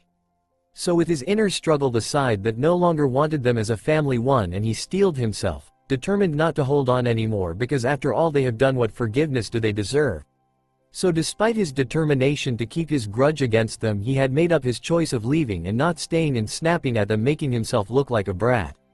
That night Naruto dreamt of being free, and the last string that kept him attached to the Namakazes was broken. He was going to make a name for himself, and if any Namikaze came in his way again, he'd make sure they would be sorry, because he will never forgive or forget the emotional hurt they put him through. Day 4. Escape. Getting up and doing his morning routine, he took the backpack and left the compound as fast as he could while they were all sleeping. He went to the library and pulled out a roll of paper bombs and put 3 of them on different walls of the library without anyone noticing because of the genjutsu he used, which was mirror. As quickly and quietly as possible he left the library and cancelled the genjutsu he used. His next stop was the market. Namikaze compound. From the minute Kushina woke, she had a sense of dread in the pit of her stomach, but she ignored it in favor of making breakfast for her family. As she flipped the pancakes, she thought about Naruto. She completely pushed away the thought of having neglected her only son. No, I never neglected him. He was just always so quiet and caused trouble. That's why we sometimes forget about him or ignore him. After all, I never raised him to be disrupted. The only reason he can't play pranks now is because of his arm, so the girls must be mistaking some other child's pranks for Naruto's. Yeah, that must be it. As she thought upon this, the girls ran down the staircase and into the kitchen with big smiles on their faces, making herself smile as well. Naruto. After putting about several exploding tags multiple places in the market where people won't really get hurt, he made his way to the hospital and put some tags around there before going and doing the same to the Hokage Tower with the last few tags without anyone noticing him. Naruto soon made his way to Ichirikusa's ramen stand and got himself a few bowls of miso ramen. Tsunade Ka-san will be mad at me for making her worry, but the letter will let her know I'm okay. I'm going to leave. But will I survive? No one's going to be there to save me. I'm going to be on my own. But I'll get lonely. I wonder if I'll make friends. Naruto thought upon this, slightly fearful. After all, he was only just a child, and he could only hope that his intellectual mind would help him. Drinking the miso soup, he thanked the father-daughter duo who watched him with worried. Naruto walked out the stand with the black backpack slung over his back and looked up at the sky as a soft breeze blew by, ruffling his blonde hair. The sun stood dead still in the sky, indicating that it was 12 now. Naruto turned away and made his way into a forest by a nearby training ground, looking for a stream to use a dye remover to wash out the blonde dye. He had planned everything out as best as he could. Now all he had to do was put this plan in motion and make his escape. 10 hours later, a boy in black, who was identified as Naruto with his streaks in his hair, moved around in the shadows as quickly and silently as he could. As he made his way to the front gates of Konoha with a black backpack slung over his back, he stood in the shadow of the wall, making his chakra signal as small as he could. Then he made a hand sign and sent out a small pulse of chakra, and then hanged into a rat at the same time as casting his genjutsu mirror on the guards by the gate. Boom was the sound of all the paper bombs going off, which was also Naruto's signal to leave when the gate guards jumped, looking for the problem that caused the explosion. So hanged as a rat, Naruto hightailed it out of Konoha gates, hiding a good distance away from the place that tried to destroy his dreams, in between some tree roots. Namikaze compound. Minato lied in his bed next to Kushina thinking about Naruto. Come to think of it, I haven't seen him the whole day. I wonder if Kushina has. As he thought this, an explosion went off, startling Kushina awake. Minato, what's going on? There was just an explosion. Oh my god, where are the girls? Kushina asked frantically as she jumped up and quickly got dressed in some pants and a top and grabbed her weapons. Minato quickly did the same and the two of them rushed to the girls' rooms. Getting to their rooms, they found the girls shaking and awake with confused and fearful looks on their faces. Unknown to them, in their panicked haste, they fell back into their routine of easily forgetting their son. Ka-san? Tu-san? What's going on? What happened? Was that an explosion? Is the village under attack? The two girls shot off questions one after each other. It seems like it, but don't worry, angels. Tu-san and Ka-san will protect you. Kushina told the girls, comforting them as an Anbu showed up and started speaking to Minato. Kushina, let's go, we need it at the office. The village is going on lockdown for the next few days until a proper investigation is done. Let's go, we need to get to the bottom of this, and soon. After Minato said this, Kushina nodded and said goodbye to the girls, and they both disappeared in a yellow flash together. Naruto. After waiting a few minutes, he undid the henge and started running as fast as he could in the direction which was the borders of Fire Country as it had stated on the map he had with him. He still held his breath, hoping that the village will be put on lockdown for an investigation so he could get out of the country as fast and as safely as he could without being noticed. As he sprinted further away using his chakra to stick on the branches, he could not help but feel a bit of guilt from running away, but he pushed that aside. He needed to think about himself for a change. Hokage Tower. The people occupying the meeting room were in utter chaos and disorder, with clan heads and civilians shouting and fighting among each other, and that is the scene Minato and Kushina flashed into. The chaos only settled down by seeing their Hokage and his wife. Hokage-sama, Kushina-sama. What's going on? Are we being attacked? Have you caught anyone yet? Do you know who did this?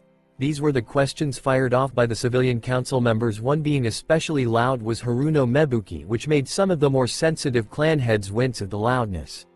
Silence. Firstly, it would seem like we are being attacked. Secondly, we do not know who the culprit is. Thirdly, what we do know is that the library, hospital, area around this tower and the market was targeted, other than that no other places have been bombed with explosive tags.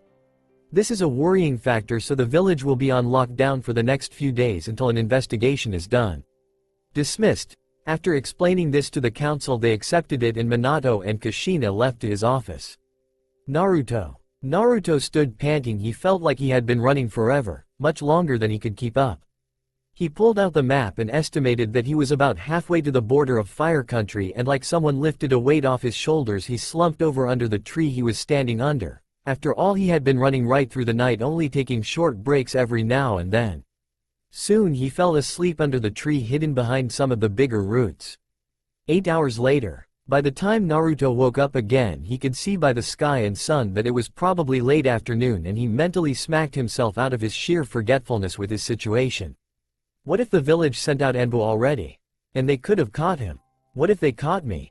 They'll drag me back and lock me up. I forgot about that. Naruto thought as he looked around for anything suspicious before pulling out a bottle of water and drinking some up. Then he put it away and stretched. It wasn't long before the sun set and he was on the move again, moving only as fast as his still sore muscles allowed him to. Konoha. Tsunade was stuck once again in the research lab looking over some new poisons that Shizune and her were trying to break down in various parts. She had heard the explosions and a Chunin had come running to Shizune and herself just to tell them not to worry and that for now the village was on lockdown. It made her angry to no end, but she had her duty along with Shizune in the research lab for future reference, and she understood that, which is why she ended up working along with Shizune to the bone for the next 3 days. However, on her desk back at the Senju compound there lied a not-so-innocent-looking envelope waiting to be opened and let out all its secrets.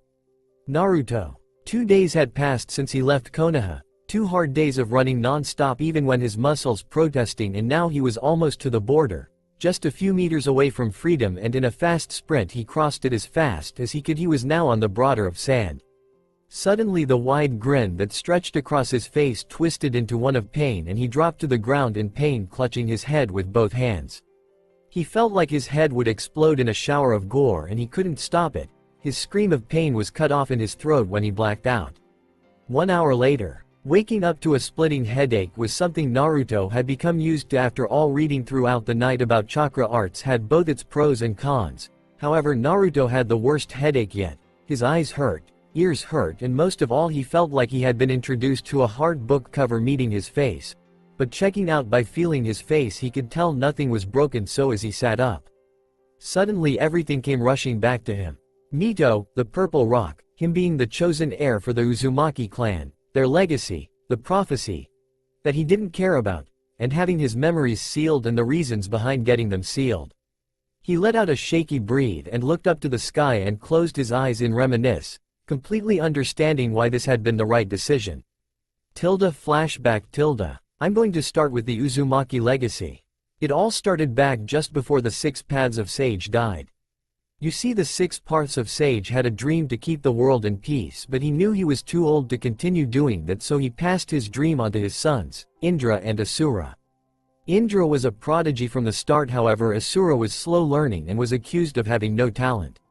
Yet as they grew older, Asura pushed and worked hard to learn the things he did and believed that love and friendship was the key to peace, while Indra never worked as hard as his younger brother and believed power and control is what was needed for peace. When their father died, he chose Asura for his successor because he too believed in love and friendship. However, Indra was enraged and jealous, so he was easily controlled by Black Zetsu, who also changed the table that spoke of the truth, which was passed on to Indra's descendants, the Uchiha. Indra had started a war with Asura in which their descendants carried on, not knowing why they fought in the first place. Asura's descendants, the Senju and Uzumaki, fought for many years against the Uchiha until Asura's reincarnation Hashirama Senju, my belated husband, was born and decided to start the village of Konoha with Madara, Uchiha Indra's reincarnation, who agreed for his people. They brought about peace to the lands once again until Madara grew jealous that Hashirama was chosen to be Kage and caused chaos. However, his clan abandoned him in his streak of jealousy because they wanted peace. So Hashirama and Madara faced off. However, Madara overstepped his boundaries and controlled the Kyuubi with his eternal Mangekyo Sharingan. So in an act of desperation I used my special chakra chains to seal the Kyuubi within myself. Hashirama ended up winning and Madara apparently died, and Hashirama died in the war. Now once again the cycle of hatred is repeating itself, and according to tales you have been chosen to be Asura's reincarnation and Uchiha Sasuke as Indra's. Mito explained all this without pause, and Naruto's eyes widened a bit comically at the last bit. Me and Makoto Ka-san's younger son Sasuke? Itachi's brother? We gonna end up fighting? How? I don't understand. Why must he be that guy's reincarnation? Why am I Asura's reincarnation? Why? Naruto rambled on until Mito made him keep quiet with a look that made him quiet very quickly. It's just how it is. Not even we know how to predict who becomes the reincarnation. Yes, you might likely fight him, but then again, perhaps the cycle may be broken this time and free the souls of this endless hatred, but I don't know if it will really be possible, so that's not a standing possibility. However, now what I'm about to tell you is the Uzumaki legacy. Asura had 2 children after he had traveled the land and settled down with a young woman who ended up birthing these twins. One was a girl, the other a boy. Their names were Hitomi and Hiro. They both grew up watching their father and uncle fight and also took on their father's dreams. The girl, Hitomi, was talented in manipulation of the earth and could grow trees, make rivers and heal with chakra. The boy Hiro was talented in the art of sealing, swordplay, and possessed a special type of chakra. The two had married off and created their own clans, Senju by Hitomi and Uzumaki by Hiro. While fighting their cousins and distant cousins, Hiro created 2 katanas for himself to use, which was made with his chakra and the strongest metals known to man. One blade as black as a raven, the other as white as snow. Both grips were gold and blood red with 2 little rubes dangling on each end. They both bore the white Uzumaki swirl and had writing engraved on their blades. Later he created 4 other weapons. Also there is a prophecy that goes as such: the heir of the whirlpool with a great burden will bring about a great change when the eye of the moon endangers the world. That's the prophecy. Mito took a breath after having spoken so much and let Naruto take in what she said. Then I will get stronger and prove to everyone I can do it. And I'll do it all without Minato and Kushina. What about these weapons? Where are they and how can I find them? And how do you know all this? Naruto asked and said determined get stronger and prove to himself and everyone he can do it without his family. However, Mito cut in quickly when she seen this. Naruto, don't let that be your goal. Please, I have seen some go down a road like that and it's not pretty. Make your own goals and build bonds, make friends, try to be happy and overcome the grudge you hold for your birth family, make your own family with friends and allies. The weapons are all scattered around the elemental nations. However, Hiro's own twin katanas lie in an underwater cave at the bottom of Uzu's biggest whirlpool. You can also learn sealing by spending a few months in the Uzu ruins. I'm sure you will learn much. However, I have not been to Uzu since I was married to Hashirama, so I don't know how things are there. So be careful. There should also be a journal about the other weapons and how to find them. Also, Uzu is on an island in Nami no Kuni. And I know all this because it's all in the journal in the cave with the katanas. Once she was done telling him all this, she smiled lightly at the boy before her, who looked between amazement, curious and irritated. Okay, I'll try, but I dunno if I can after all they have done and all the times they ignored me for my sisters. So I can't promise, but I'll try and I'll find the cave with the katanas and that journal. And I will try to be happy as well as protect the people I care for, he said proudly, and she smiled once again, only wider than the last one. One more thing, there is a chamber where the most treasured things are held and no one knows about it other than the clan head and the heir. She then went on telling him about what happened to Kushina and how he should choose the right steps, all things only passed on from one clan head to the next, which put Naruto in a more somber mood when she told him that in Konoha there is a purple rock that contains most of her chakra and half of her soul, and that his memories will come back of this place with her as soon as he has chosen the right decision, which was leaving to get stronger and prove himself, but also not to act upon his grudge against his family and those who aided his sisters by snapping like he would if he continued in Konoha. Naruto sat listening to what was going on and what was going to happen when he gets sent back. I can't believe this. And no one knew this, only from one clan head to the next? And when I get back, my memories of this place will be sealed until I choose of my own what my next steps will be, and if I don't choose the right one, my memories and my heir rights will be wiped clean like my mother? Also, there's a glowing purple rock that you sealed a lot of your chakra, including half of your soul in? And it will all come back to me the minute I make the right decision? Then now that you told me everything, I guess you're going to send me back? Naruto asked why was his life so troublesome. In the realm of the living, Shikamaru sneezed. Yes, but before that, remember what I said about the prophecy, and you will regain what you have lost, and remember you are the heir, so get stronger on your own terms. Now Naruto, are you ready to go back? Mito asked, and he nodded, remembering the prophecy she told him that he was a part of. After he nodded, Mito leaned forward and placed a kiss on his forehead and watched him slowly get a blank and confused look before fading away. Flashback end. The dazed look in Naruto's eyes faded away slowly as he stood up and pulled out the map he made and looked it over briefly for Nami no Kuni, because that was his destination right now. To get to Uzu and find that twin katanas in the journal, then learn more about Fuinjutsu, the art of sealing, and also find and seal everything of value in Uzu into a scroll so no one can stumble across the land and just claim that which is not theirs. He put the map away and moved in the direction stated on the map. Konoha. Senju Tsunade was not a woman with time on her hands, because she was always busy with this and with that, and she only just got home, only to find an envelope on her desk signed by Naruto. So naturally, wanting to see why her son figure left a letter instead of coming to see her personally, after all she did give him an estimate as to when she'll be free again after looking over poisons and finishing her paperwork. So she picked it up, yet as she opened it a sense of dread filled her to the brim. To Tsunade Ka-san. If you are reading this, it means that 3 days has passed since I left the village. Which was the reasons there was explosions, that was because of me, to use as a distraction to get out of Konoha and Fire Country with pursuits. I am sorry to leave behind those who care for me, but after finding out my career and dreams have been crushed by my family and trying to hide it from me, I just can't stand that anymore. All the lies and hiding things from me, it was honestly the last straw for me. I just want to get away from it all. But don't worry about me, I will survive and I will keep my dreams. Maybe someday I will see you and the others again. I love you and I will miss all of you a lot, and don't look for me. P.S. Tell Makoto Ka-san I'm sorry I won't be there when the baby is born. Love, Naruto. Tsunade was in tears as she read this letter over and over again. Words just could not find their way out her mouth and she let out a choked sob, dropping the letter and stumbling back just as Shizune opened the door.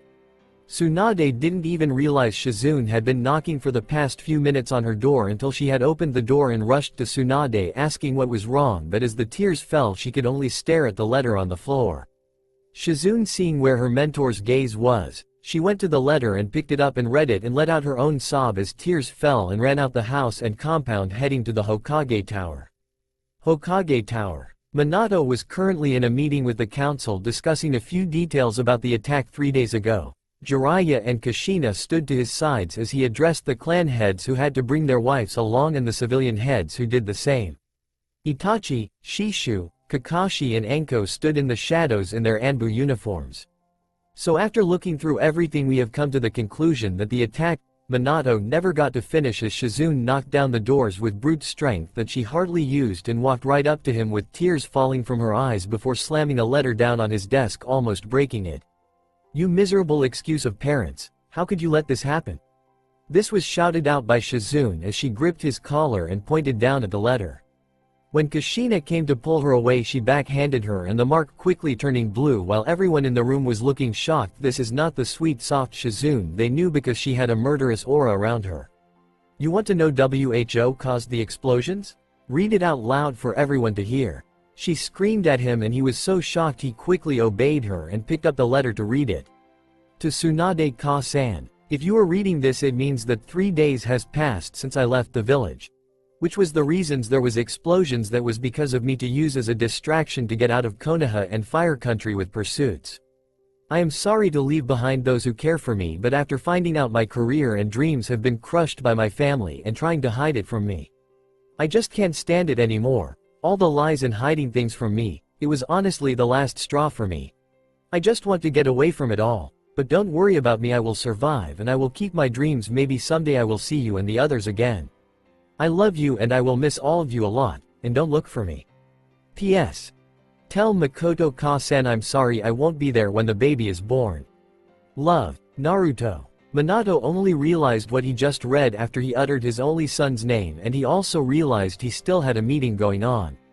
Minato, Kushina? What in the world is wrong with you? Your only son, my god's son, Kami-sama, you have forsaken your own son. Jiraiya yelled at his disciple in anger and disapproval, completely forgetting there were others in the room because he was simply too angry. The Toad Sage briefly recalled figuring the Chosen One was his god's son and not someone else because of the similar things that old Toad has said that reminded him of Naruto. The room quickly went into an uproar when everything finally settled in. Shizune still wore her angry face, so did a very pregnant Makoto, while Katsume and Bawako stood back with deep frowns on their faces.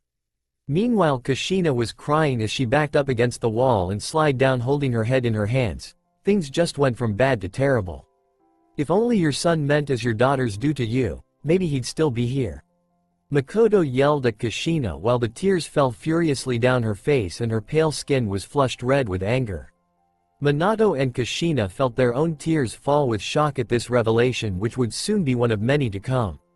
It's been 2 weeks since Naruto left Konoha and he was finally stopping for another rest after all, since he'd been trying to hide his trail by moving along Tsuna's borders to get to Nami no Kuni, which was on the opposite side of Konoha. It had been truly tiring, and after so long he hoped to get to Uzu no Kuni fast. Going around Konoha was not fun for the Uzumaki and he had to take a break every few hours even while hiding and trying not to get caught by Konoha or Suna, let alone any other shinobi. Yes, civilization. Finally, Naruto exclaimed as he seen walls to a small village near to Nami. His clothes were smeared with dirt and had tears here and there. He also had sand laying in his hair, yet he wore the biggest grin for the first time in forever. He was so happy to finally be able to get a rest to relax his sore and tired muscles from all the running and moving around Konoha and invading scouts and teams to get him back. So as Naruto made his way to the small village near Nami, not knowing the dangers that awaits him that would change him in many ways but also earn him a new friend who would accompany him on his journey for the next few years. Konoha. Back at the Namikaze compound, Kushina sat at the kitchen table staring blankly at the empty white wall next to the stove, Her eyes were red and puffy, and her face was swollen from crying so much. She wore a depressed and a dazed-out look as if remembering something of the past. Flashback. After the letter was revealed to Kushina and Minato by Shizune, and they got over the shock of the letter. Minato made haste and dismissed the council that was angry and in a panic so that they could talk more in private about Naruto. So wiping any tears away, he quickly flashed all of them away, which included Shizune, Jiraiya, himself and his wife. They next appeared in the Namikaze family's living room. "Shizune, please tell us what's going on. Why would our son leave? He has everything he needs here." Minato rambled while Kushina blew her nose in a tissue. Jiraiya stood against the wall and watched with a frown on his face. He was doing his best to control his emotions after that outburst he had earlier. "Shizune, I think you should tell them all of their mistakes because clearly they have yet to realize it on their own. Even with their shock of their only son they have forsaken and pushed away, making him run away." Jiraiya's voice, which was strained with anger and pain, called Shizune out of her rage-filled thoughts and making her nod slowly and wiping away her angry and sad-filled tears. "Shizune, please tell us the truth about my baby boy, please?" Kushina cried harder, begging Shizune with her red-rimmed eyes and flushed face from crying so long. Minato walked up to his wife and hugged her while keeping his own tears at bay. Kushina might put up a tough persona, but she has a fragile heart. Naruto. He was always smart, very observant for a child his age. From the moment I laid my eyes on him I knew he was going to be something great in the future. Since he was born we've noticed you always overlooked him for the girls. We thought you'd start including him when he got older, but our hopes were dashed when you ignored him more and more, especially after he told you that every time the girls slept next to him, he was getting hurt. Shizune paused as tears filled her eyes once more and her throat choked on the words. She looked at Jiraiya before continuing. "Tsunade-sama and I checked him out after overhearing you talk about him complaining. We found some kind of chakra that wasn't his in his system. It was stretching his chakra coils and it was doing something else like poison. We were going to tell you, but then we heard that you didn't want to hear about anything about that anymore. Tsunade-sama tried to make you think, but you brushed it off, so he kept quiet. That's when your daughters and every other child started pranking and blamed it on Naruto. You never heard him out, always believing the girls and others over your son. Finally he made friends with Itachi, Hinata and Neji. They couldn't always be there with him, but they were good to him when they seen him. The Uchihas, Tsunade-sama, Jiraiya-sama and I become something of a family, but we were always busy because there is so much we all have to do around the village. Everything was going wrong and none of us could make you see because Naruto made us promise not to say anything to you. Despite all of these problems of favoring the girls, he managed to study and teach himself how to do jutsu, and he did it with his brilliant mind. But now he's gone all because you couldn't tell him the truth." Shizune was back to a sobbing mess at this point. Kushina was no better as she and Minato finally realized all the problems they caused by favoring Noriko and Nanami over Naruto. "That pain he was talking about, do you have anything left over from the observations you gave him? I think I might know what that pain was caused by if it happened every time the girls slept next to him, but I have to see before anything else. The girls might have been using him as a chakra rod for the Kyuubi. If that is true, then the next time the fox gives its hosts a surge to make them stronger to use its chakra when they older, there might be big problems, especially if this has been happening since they babies." Jiraiya's voice cut through the silence and Minato and Shizune's eyes widened. "We drove our own son away, Minato. Oh Kami, please Naruto, come back. Come back, we'll try and fix things."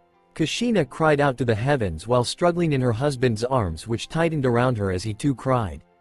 His wife finally collapsed against him, sobbing loudly. "Shizune, let's go, we'll come back another time. Let them think for now, let's go check on Tsunadeheim and see how she's doing." This was said as Jiraiya helped her stand and she nodded, and both of them left the compound, leaving broken parents behind. End of flashback. Kushina went to the cabinet and pulled out a bottle of sake and poured some out for herself with trembling hands and sat back down on the chair by the table so she drowned the first glass in a few seconds that it would make Tsunade proud. She wanted to drown all her problems and mistakes. Later they would talk to Noriko and Nanami about their punishment and hopefully about the chakra situation, but not before she slapped the lights out of them. Naruto. Naruto reached the entrance of the village and immediately he felt something was wrong. It was a really small village and it also looked really poor. Walking slowly into the village, he seen a bunch of guys surrounding a woman. She had short black hair and she was crying out about something or someone, but he couldn't hear what she was saying. Naruto crept slowly away. As much as he'd love to help, he couldn't because he wasn't strong enough, especially since he'd been running and hiding so long and he didn't want to make things worse than they already were. As he tried to creep away, he suddenly hit something hard and he turned around only to come face to face with one of the bandits, possibly the leader of the group. "Hey boys, look what we found. Let's see if he has anything on him." The dark brown-headed, bearded leader of the bandits boomed with a laugh, lifting Naruto off the ground by the scruff of his neck. He eyed the black bag on Naruto's back and he grinned with a glint in his eyes. Konoha. A few days ago, Noriko and Nanami sat in the family room. Their parents sat opposite them and stared at them unwavering. Nanami shifted uncomfortably on the couch next to her sister. The whole situation was weird for them. Their parents never stared at them that way ever. It's more of a Naruto situation because he was always the one in these types of situations, not them, so it was unsettling. "Noriko, Nanami, we called you today because we have found out something. We have found out that you have wronged your brother many times in the past, and it's sad that we have just found out about this now only. So me and your mother have come to a suitable punishment for you too." Minato said solemnly to his daughters, and their eyes widened while his face betrayed no emotions. Noriko was the first one to blow a gasket. "What? We did nothing to that loser. He's the one always complaining and pulling pranks. Not us. Why don't you punish that idiot? Naruto, where are you? Come take your punishment. How dare he say anything wrong about us?" Noriko spat out in rage, her face red as a tomato with anger and hate. Snap, snap, Naruto's not here. He ran away because of us. I never raised you like this. Who are you? You are no daughters of mine. My daughters would love their brother, not hate him. They'd care for him, not blame things on him. No children of mine would use their sibling as a chakra rod. How dare you? You two have brought dishonor to our family. And so you will be punished accordingly. After all, you are two of the people who has made him run away. Now we'll never see him again thanks to this family. Kushina snapped at Noriko and Nanami after slapping them across their faces. Noriko's mouth was agape. A purple bruise was forming on her right cheek and a similar bruise was forming on Nanami's left cheek. "Kushina, let's go. We have more important things to do, like get Kakashi's report on the search for our son. Leave them to rethink their actions towards their brother.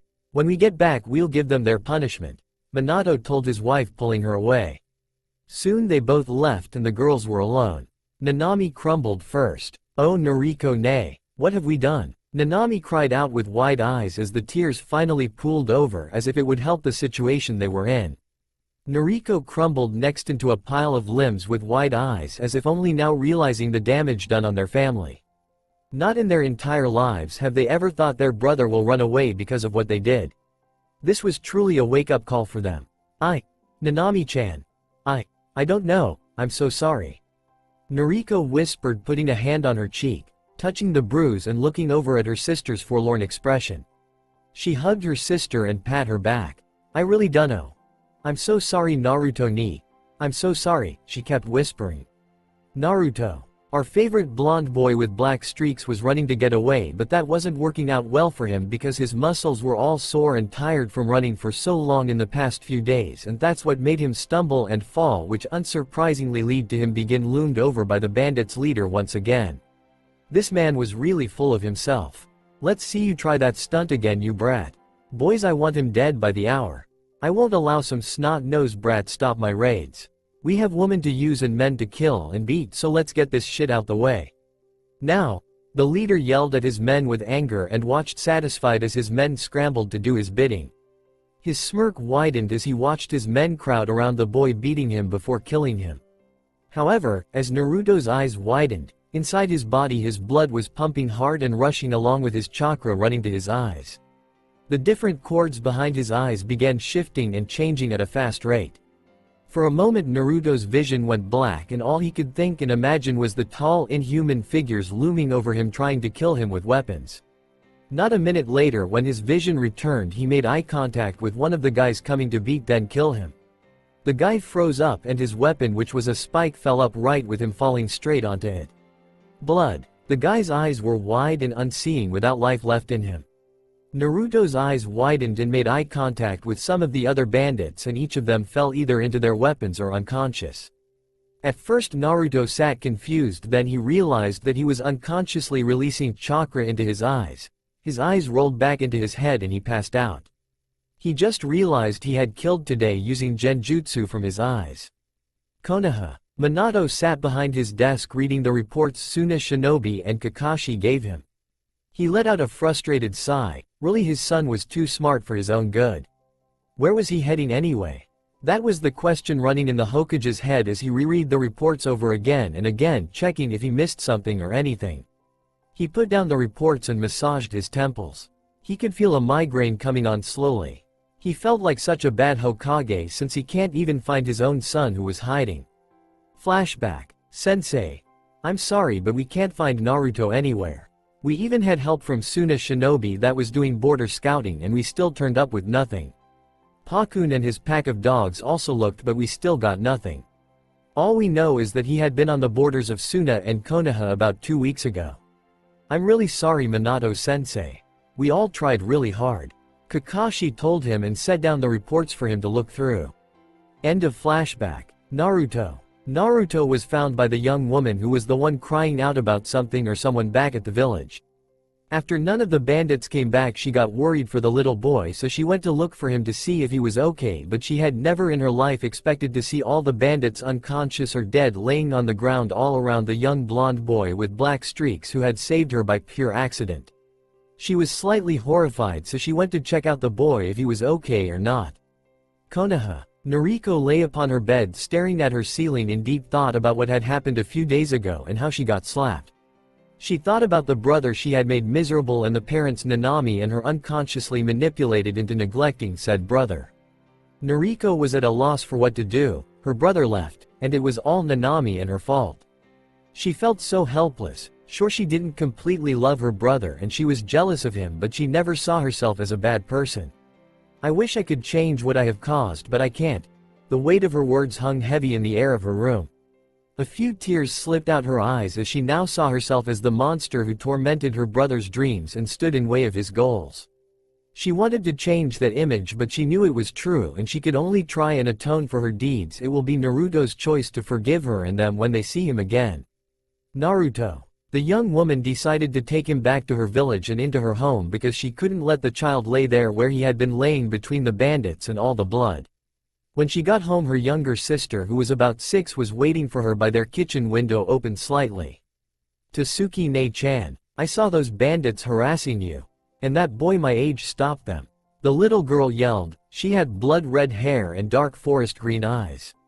It was obvious that the two sisters didn't share any resemblance, but that didn't mean much to either sister because even though they were clearly not blood-related, they were just as close as sisters normally are.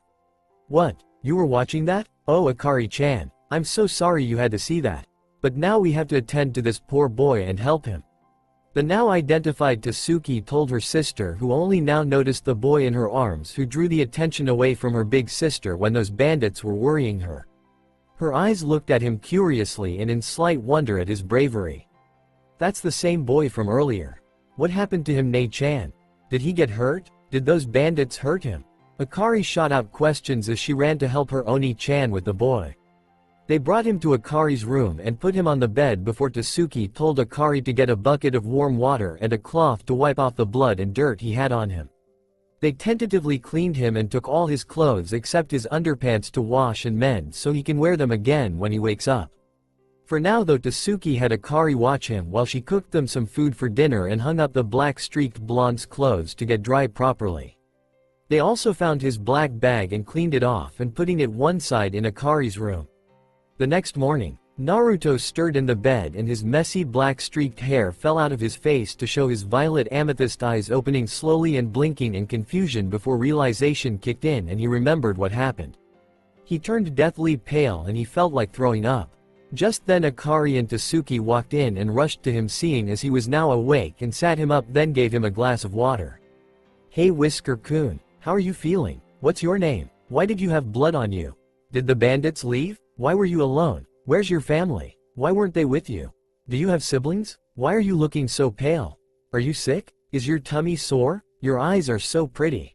Tasuki Oni-chan, isn't his eyes pretty? Akari interrogated him without giving him a chance to respond before shooting off another question. Akari-chan, let him answer one at a time. I'm sure he is trying to sort out his thoughts. Tasuki reprimanded her adopted sister with a sigh while shaking her head in amusement with her sister's outbursts. Akari had the decency to blush in embarrassment at getting scolded in front of the boy they were nursing yesterday afternoon, who had finally woken up. My name's Naruto. Thanks for helping me even though I didn't deserve it. Naruto said softly, letting his hair shade his eyes that were full of tears of remorse, remembering he killed those men with his eyes unknowingly with genjutsu. He felt so ashamed of himself, thinking that Katsume would be so angry and ashamed of him for killing the bandits with the art of genjutsu that her clan used. Naruto-kun, you didn't do anything wrong. It was those bad men who were bandits that raids our village that were wrong. You saved me from disgrace when those men went after you instead of me. Tasuki argued with a frown at his lifeless-like attitude, and Akari nodded besides her with a huge smile on her face. I killed them. I didn't mean to. My fear, they looked into my eyes. I didn't mean to use genjutsu on them. Just I was so scared and it just happened. From my eyes. I was so confused. But I felt my chakra in my eyes, and I just knew. Naruto said before he broke down in tears for what he did, while the two girls were shocked at what he told them. They didn't know how to make him feel better, but they didn't look at him differently either. Naruto-kun. That is so unfortunate that this happened to you at such a young age. I don't know if this will help, but those men are the same ones who killed our parents in front of us a year ago. They enjoyed hurting our parents and laughed when they stabbed them to death. So they were bad people, and if you killed them with this genjutsu that you accidentally used with your eyes in your fearful state of mind, then you saved us all from their wicked nature of killing for fun. To cry and feel the weight of doing something wrong means that you're showing remorse for what you've done. My birth parents told me this, and they were both ninja once, but they died by the hands of ninja when I was 9. I'm 21 now, and I still believe in what they said even after I was adopted into this family at the age of 11, and they always cared for me as if I was their own daughter, even when Akari was born from my adoptive parents 5 years ago, and when they died by the hands of those bandits last year, then entrusted me with their only blood-related daughter. Tasuki told her story to Naruto, who listened quietly with wide eyes. I'm sorry, Tasuki-san, Akari-san. Thank you for sharing your story with me and making me see clearer. I understand now that is the life of a shinobi. I will keep your words in my heart, Naruto said, wiping away his tears. Even though he still felt guilty and ashamed, he knew that he'd have to figure out everything as he goes along, but he also knew he couldn't mope around because he had goals that he had set for himself and he wasn't about to stray from his path. Naruto-kun, are you okay now? You're not so pale anymore. And your eyes don't look so sad anymore. Will you stay with us, Naruto-kun? Akari lightened the room with her questions, and Naruto found himself smiling lightly. Tasuki just shook her head in amusement of her adopted sister, who had started grinning at him again, the somber mood getting to her. Hi, I'm feeling better now, Akari-san. But I can't stay with the two of you. You have done enough for me, and I must leave again to get stronger so I can see my goals through to the end. Naruto told them, looking down at his hands in his lap, bowing his head in gratitude to the two sisters who had looked after him while he had been unconscious. Huh? But you can't leave just yet. You just came here yesterday. Please don't leave so soon, Naruto-kun. Tasuki Nei-chan, tell him he can't leave yet. Akari nagged with a pout on her face, looking at Tasuki, who patted her head with a sigh and smiled softly down at her younger sister. I'm sure Naruto-kun needs to rest up for at least a week before he leaves, so until then he'll be staying with us and we'll take care of him, and I'm sure the two of you can play around and become friends before he has to leave again.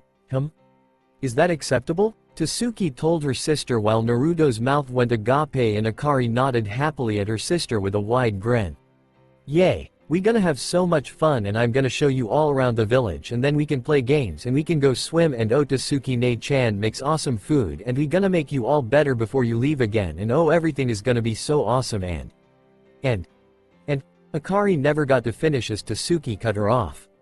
And we going to leave so Naruto-kun can get some rest and something to eat, since I'm sure he's famished and in need of something to eat. Say bye to Naruto-kun for now. Tasuki laughed as her sister's face turned tomato red and puffed out her cheeks before nodding and saying she'll see him later in the day to ask some questions again.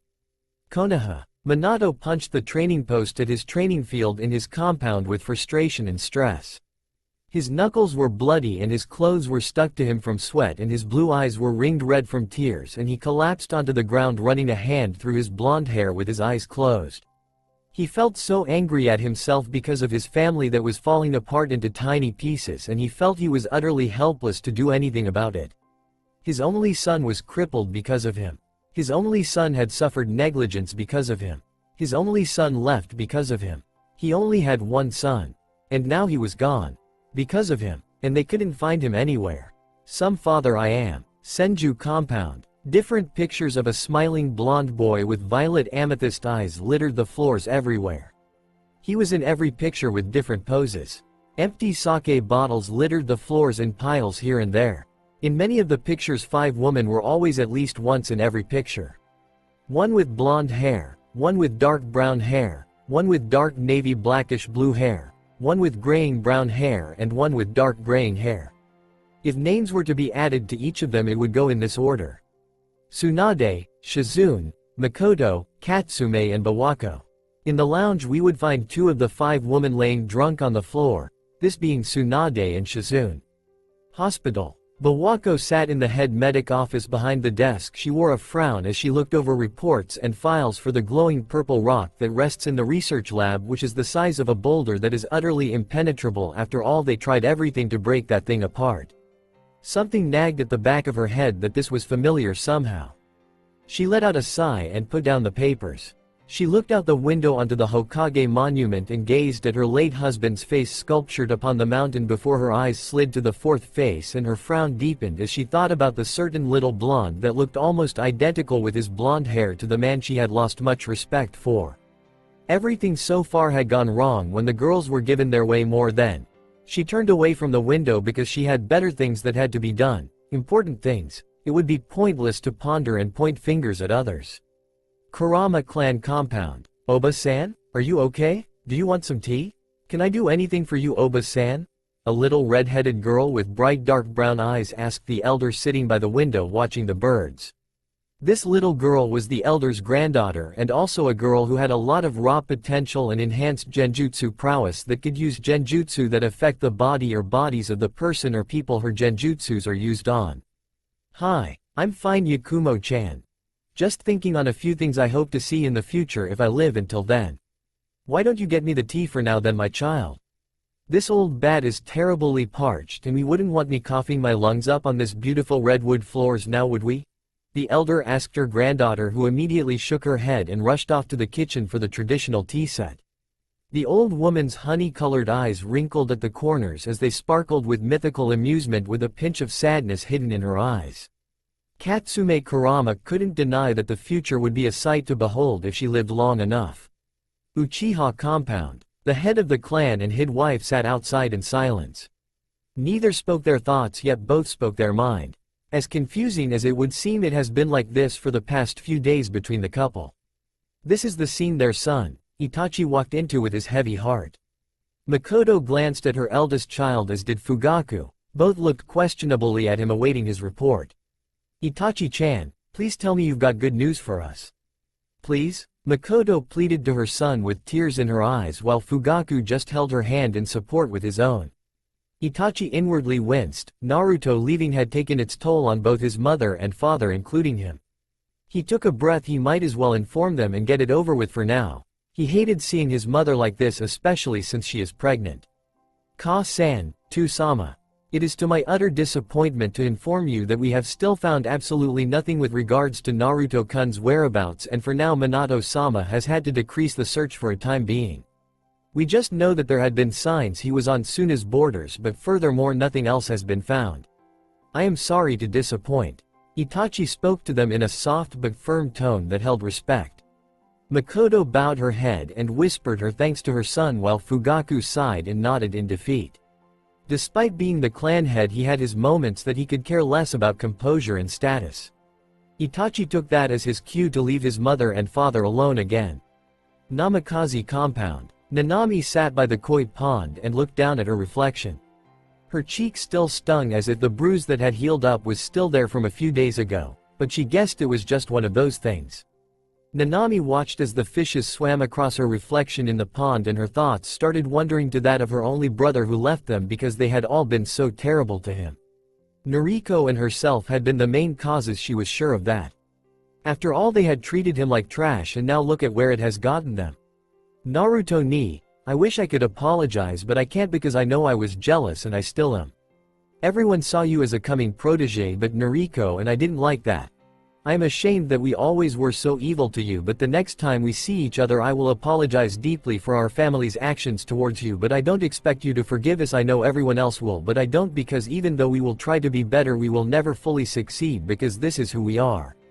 Nanami's thoughts were deep and very intelligent, but then again, it's expected when your father was a protege. Naruto, our black-streaked blonde, lay awake staring deeply at the ceiling at the house of the two girls he'd befriended accidentally. He thought on everything so far that he had done. From the perfect escape plan succeeding to the words of Tasuki-san after he killed those bandits, and Akari-san's total look over of what he'd done even if it was accidental. Both of these girls had given him much to think over for a while, and he needed to start training again. He didn't know what to make of the dark-headed woman with short hair and gray eyes. Tasuki-san was emotionally stronger than anyone he'd ever seen, and he could only hope to one day be the same. Yet he wondered how she managed it all, because not only did her biological parents die by an enemy, her adoptive parents died in front of her, and she is helpless to do anything other than trying to protect their biological daughter. Akari-san was another mystery on her own. The girl his age was so bubbly and upbeat even though she witnessed her parents' death. He wondered what made her keep being happy despite the terrible thing of watching your parents die before you at the tender age of 5. She was simply at ease with everything, and you could see she took after her adopted sister. Naruto sighed and closed his eyes as his brain tried to work out how he had managed to use genjutsu through his eyes, but unfortunately for him he could only come up with one answer, and that would be that the chemicals he had used have caused this, and now he could only wonder what other changes the chemicals did to his body. Unknown to the violet-eyed boy, this had all been the doing of the green chakra that had become part of him and his chakra system. Konoha Hyuga compound. Hinata sat quietly in the garden with Neji. Her mother, who would normally sit with her, was busy because she was pregnant and due to give birth in 5 months' time. Hinata's fingers moved slowly as she made a flower crown. Neji sat to her left side and watched her with clear moon-colored eyes. Hinata let out a long huff of air when her crown broke again for the 4th time. She had been trying to take her mind off of recent things, but she couldn't help it. Hinata-sama, is everything okay? Are you getting another vision? Or are you thinking on something troubling? Neji asked as politely as he could while looking at her questionably. Hinata looked up at the pale blue sky, not a cloud in sight, and the sun shone brightly as if all was happy and perfect. She turned away from the sky and looked at her cousin. Neji ni-san. I can't help it, and I keep thinking about Naruto-kun and the reasons he left us all. I miss seeing him around us. But I can tell without a doubt that we will see him again in the future. Hinata's words rung in the air, carrying away all its secrets. She looked at Neji and smiled.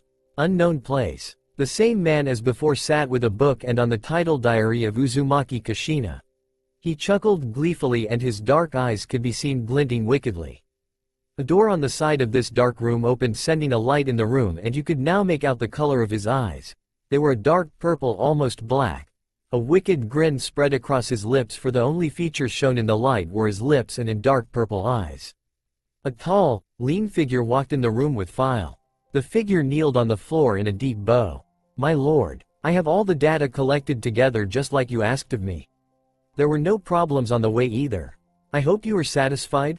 The figure, now identified as male by his deep voice, spoke in a respectful tone to the other man that was in the room. A sinister laugh was heard before a sound of liquid hitting the floors and walls was heard, followed by a thumping sound on the floor. Glowing purple eyes peered down at the dead man on the floor. Indeed I am. A few pieces have yet to move on this chessboard.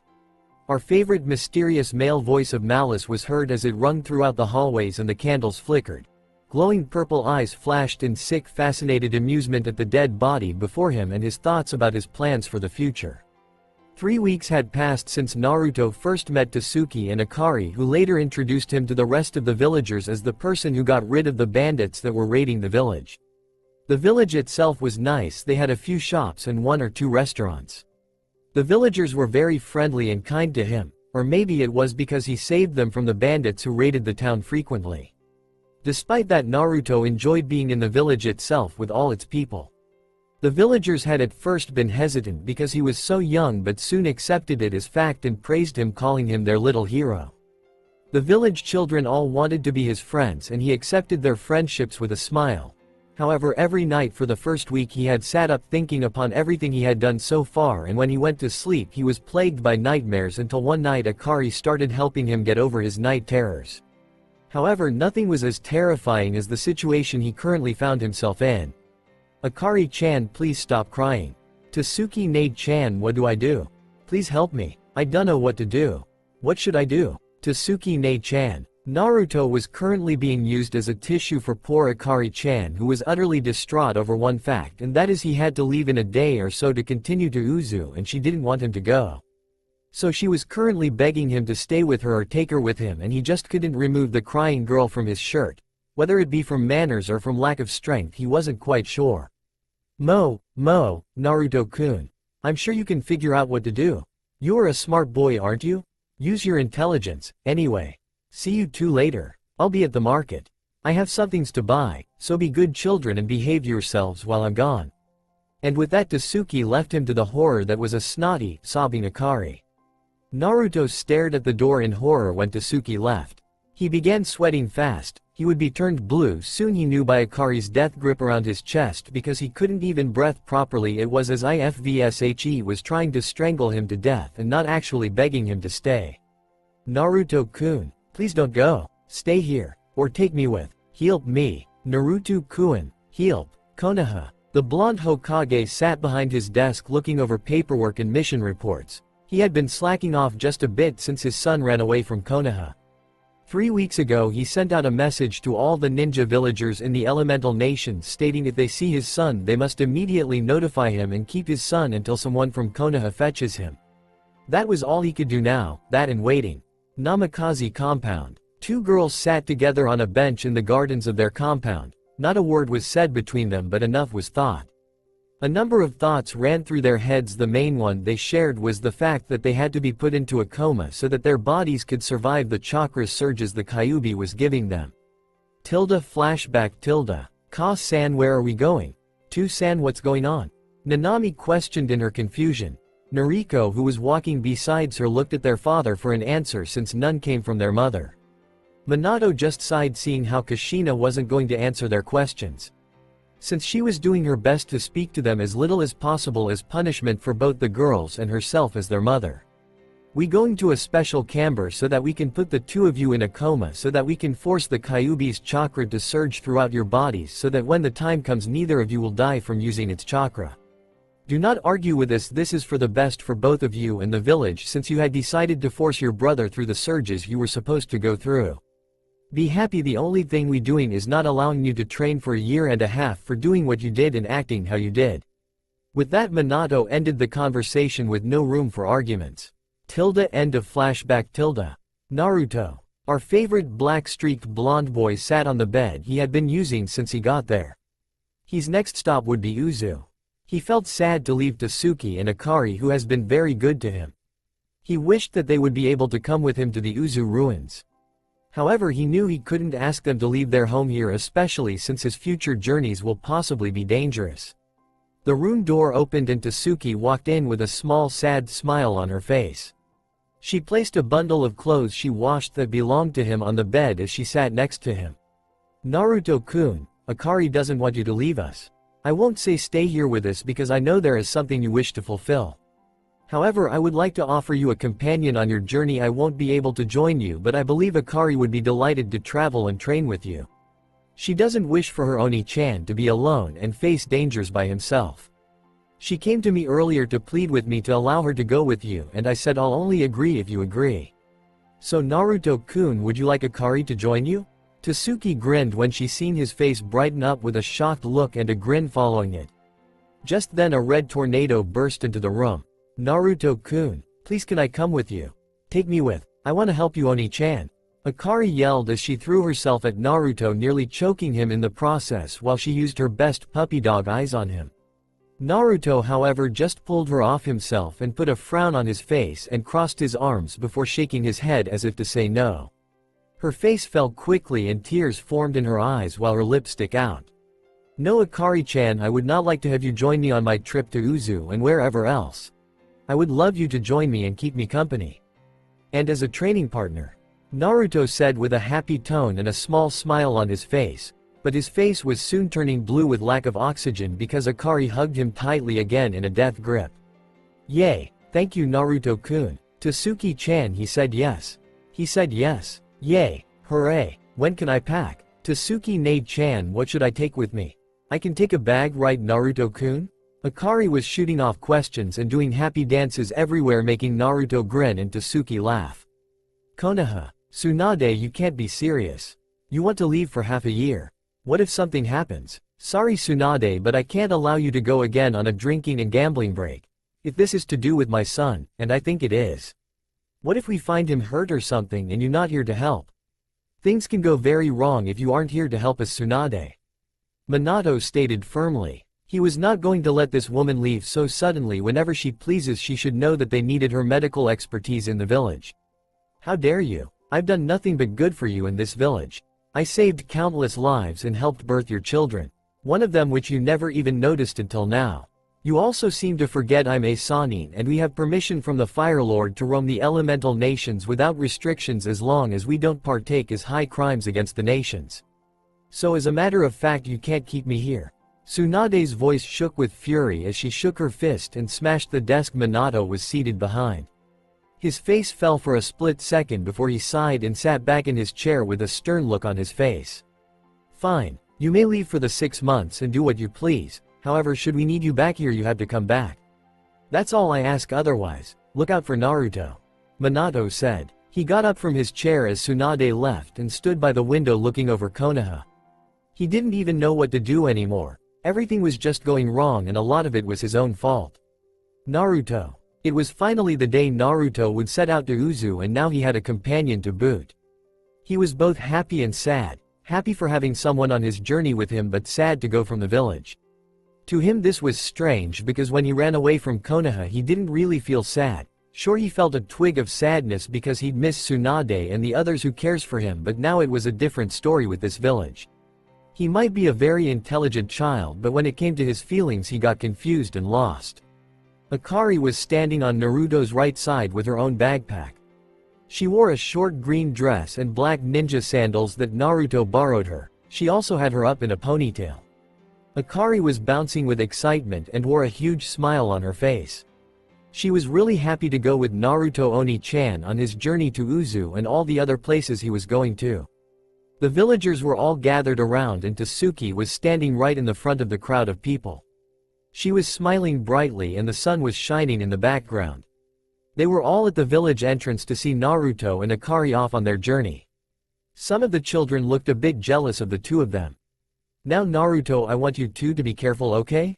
Don't put yourselves in unnecessary danger. Tasuki told him in a playful tone, knowing that it was very likely that they would get into trouble, especially since Akari was going with because she is like a very curious kitten. Tasuki could only hope that they didn't die or get too hurt. Okay Tasuki-ne-chan. I promise to protect Akari from any trouble. We'll come visit again, Naruto said with conviction. Akari pulled her tongue out at Tasuki and she rolled her eyes. Naruto smiled at the two of them and their actions. Konoha. Hinata practiced her katas with Neji while her father watched them in contemplation. The clan head thought about the recent events with the Hokage's son, Naruto. This made so much problems since his daughter's gift showed her troublesome things and she was constantly worrying about her only other friend who happened to be Naruto. Hinata, that's enough today. The two of you may leave for now. Hisashi told the two children who just finished off a set of katas. They both bowed and excused themselves quietly like they were taught to. This left the clan head by himself drinking green tea on the patio, letting him continue thinking about the problems. Hyuga compound. Hinata's room. Neji ni-san. Don't tell Oto-sama, but I had a vision about Naruto-kun. He was standing at huge red gates at a village entrance, but the gates and walls looked damaged and run down, but at the top there was a sign like our village sign, only it was the Uzumaki symbol. I think I know where Naruto-kun is going, and in my vision there was a red-headed girl too. Hinata said excitedly to Neji with a smile on her face. Neji wore a face of shock before he also smiled. And where is he going? Uzu no Teisho, the home of the Uzumaki clan. Let's not tell anyone then, since it was his choice to leave. I won't, Ni-san. Let's train hard to see him again then, Ni-san. Yes, let's do so, Hinata-sama.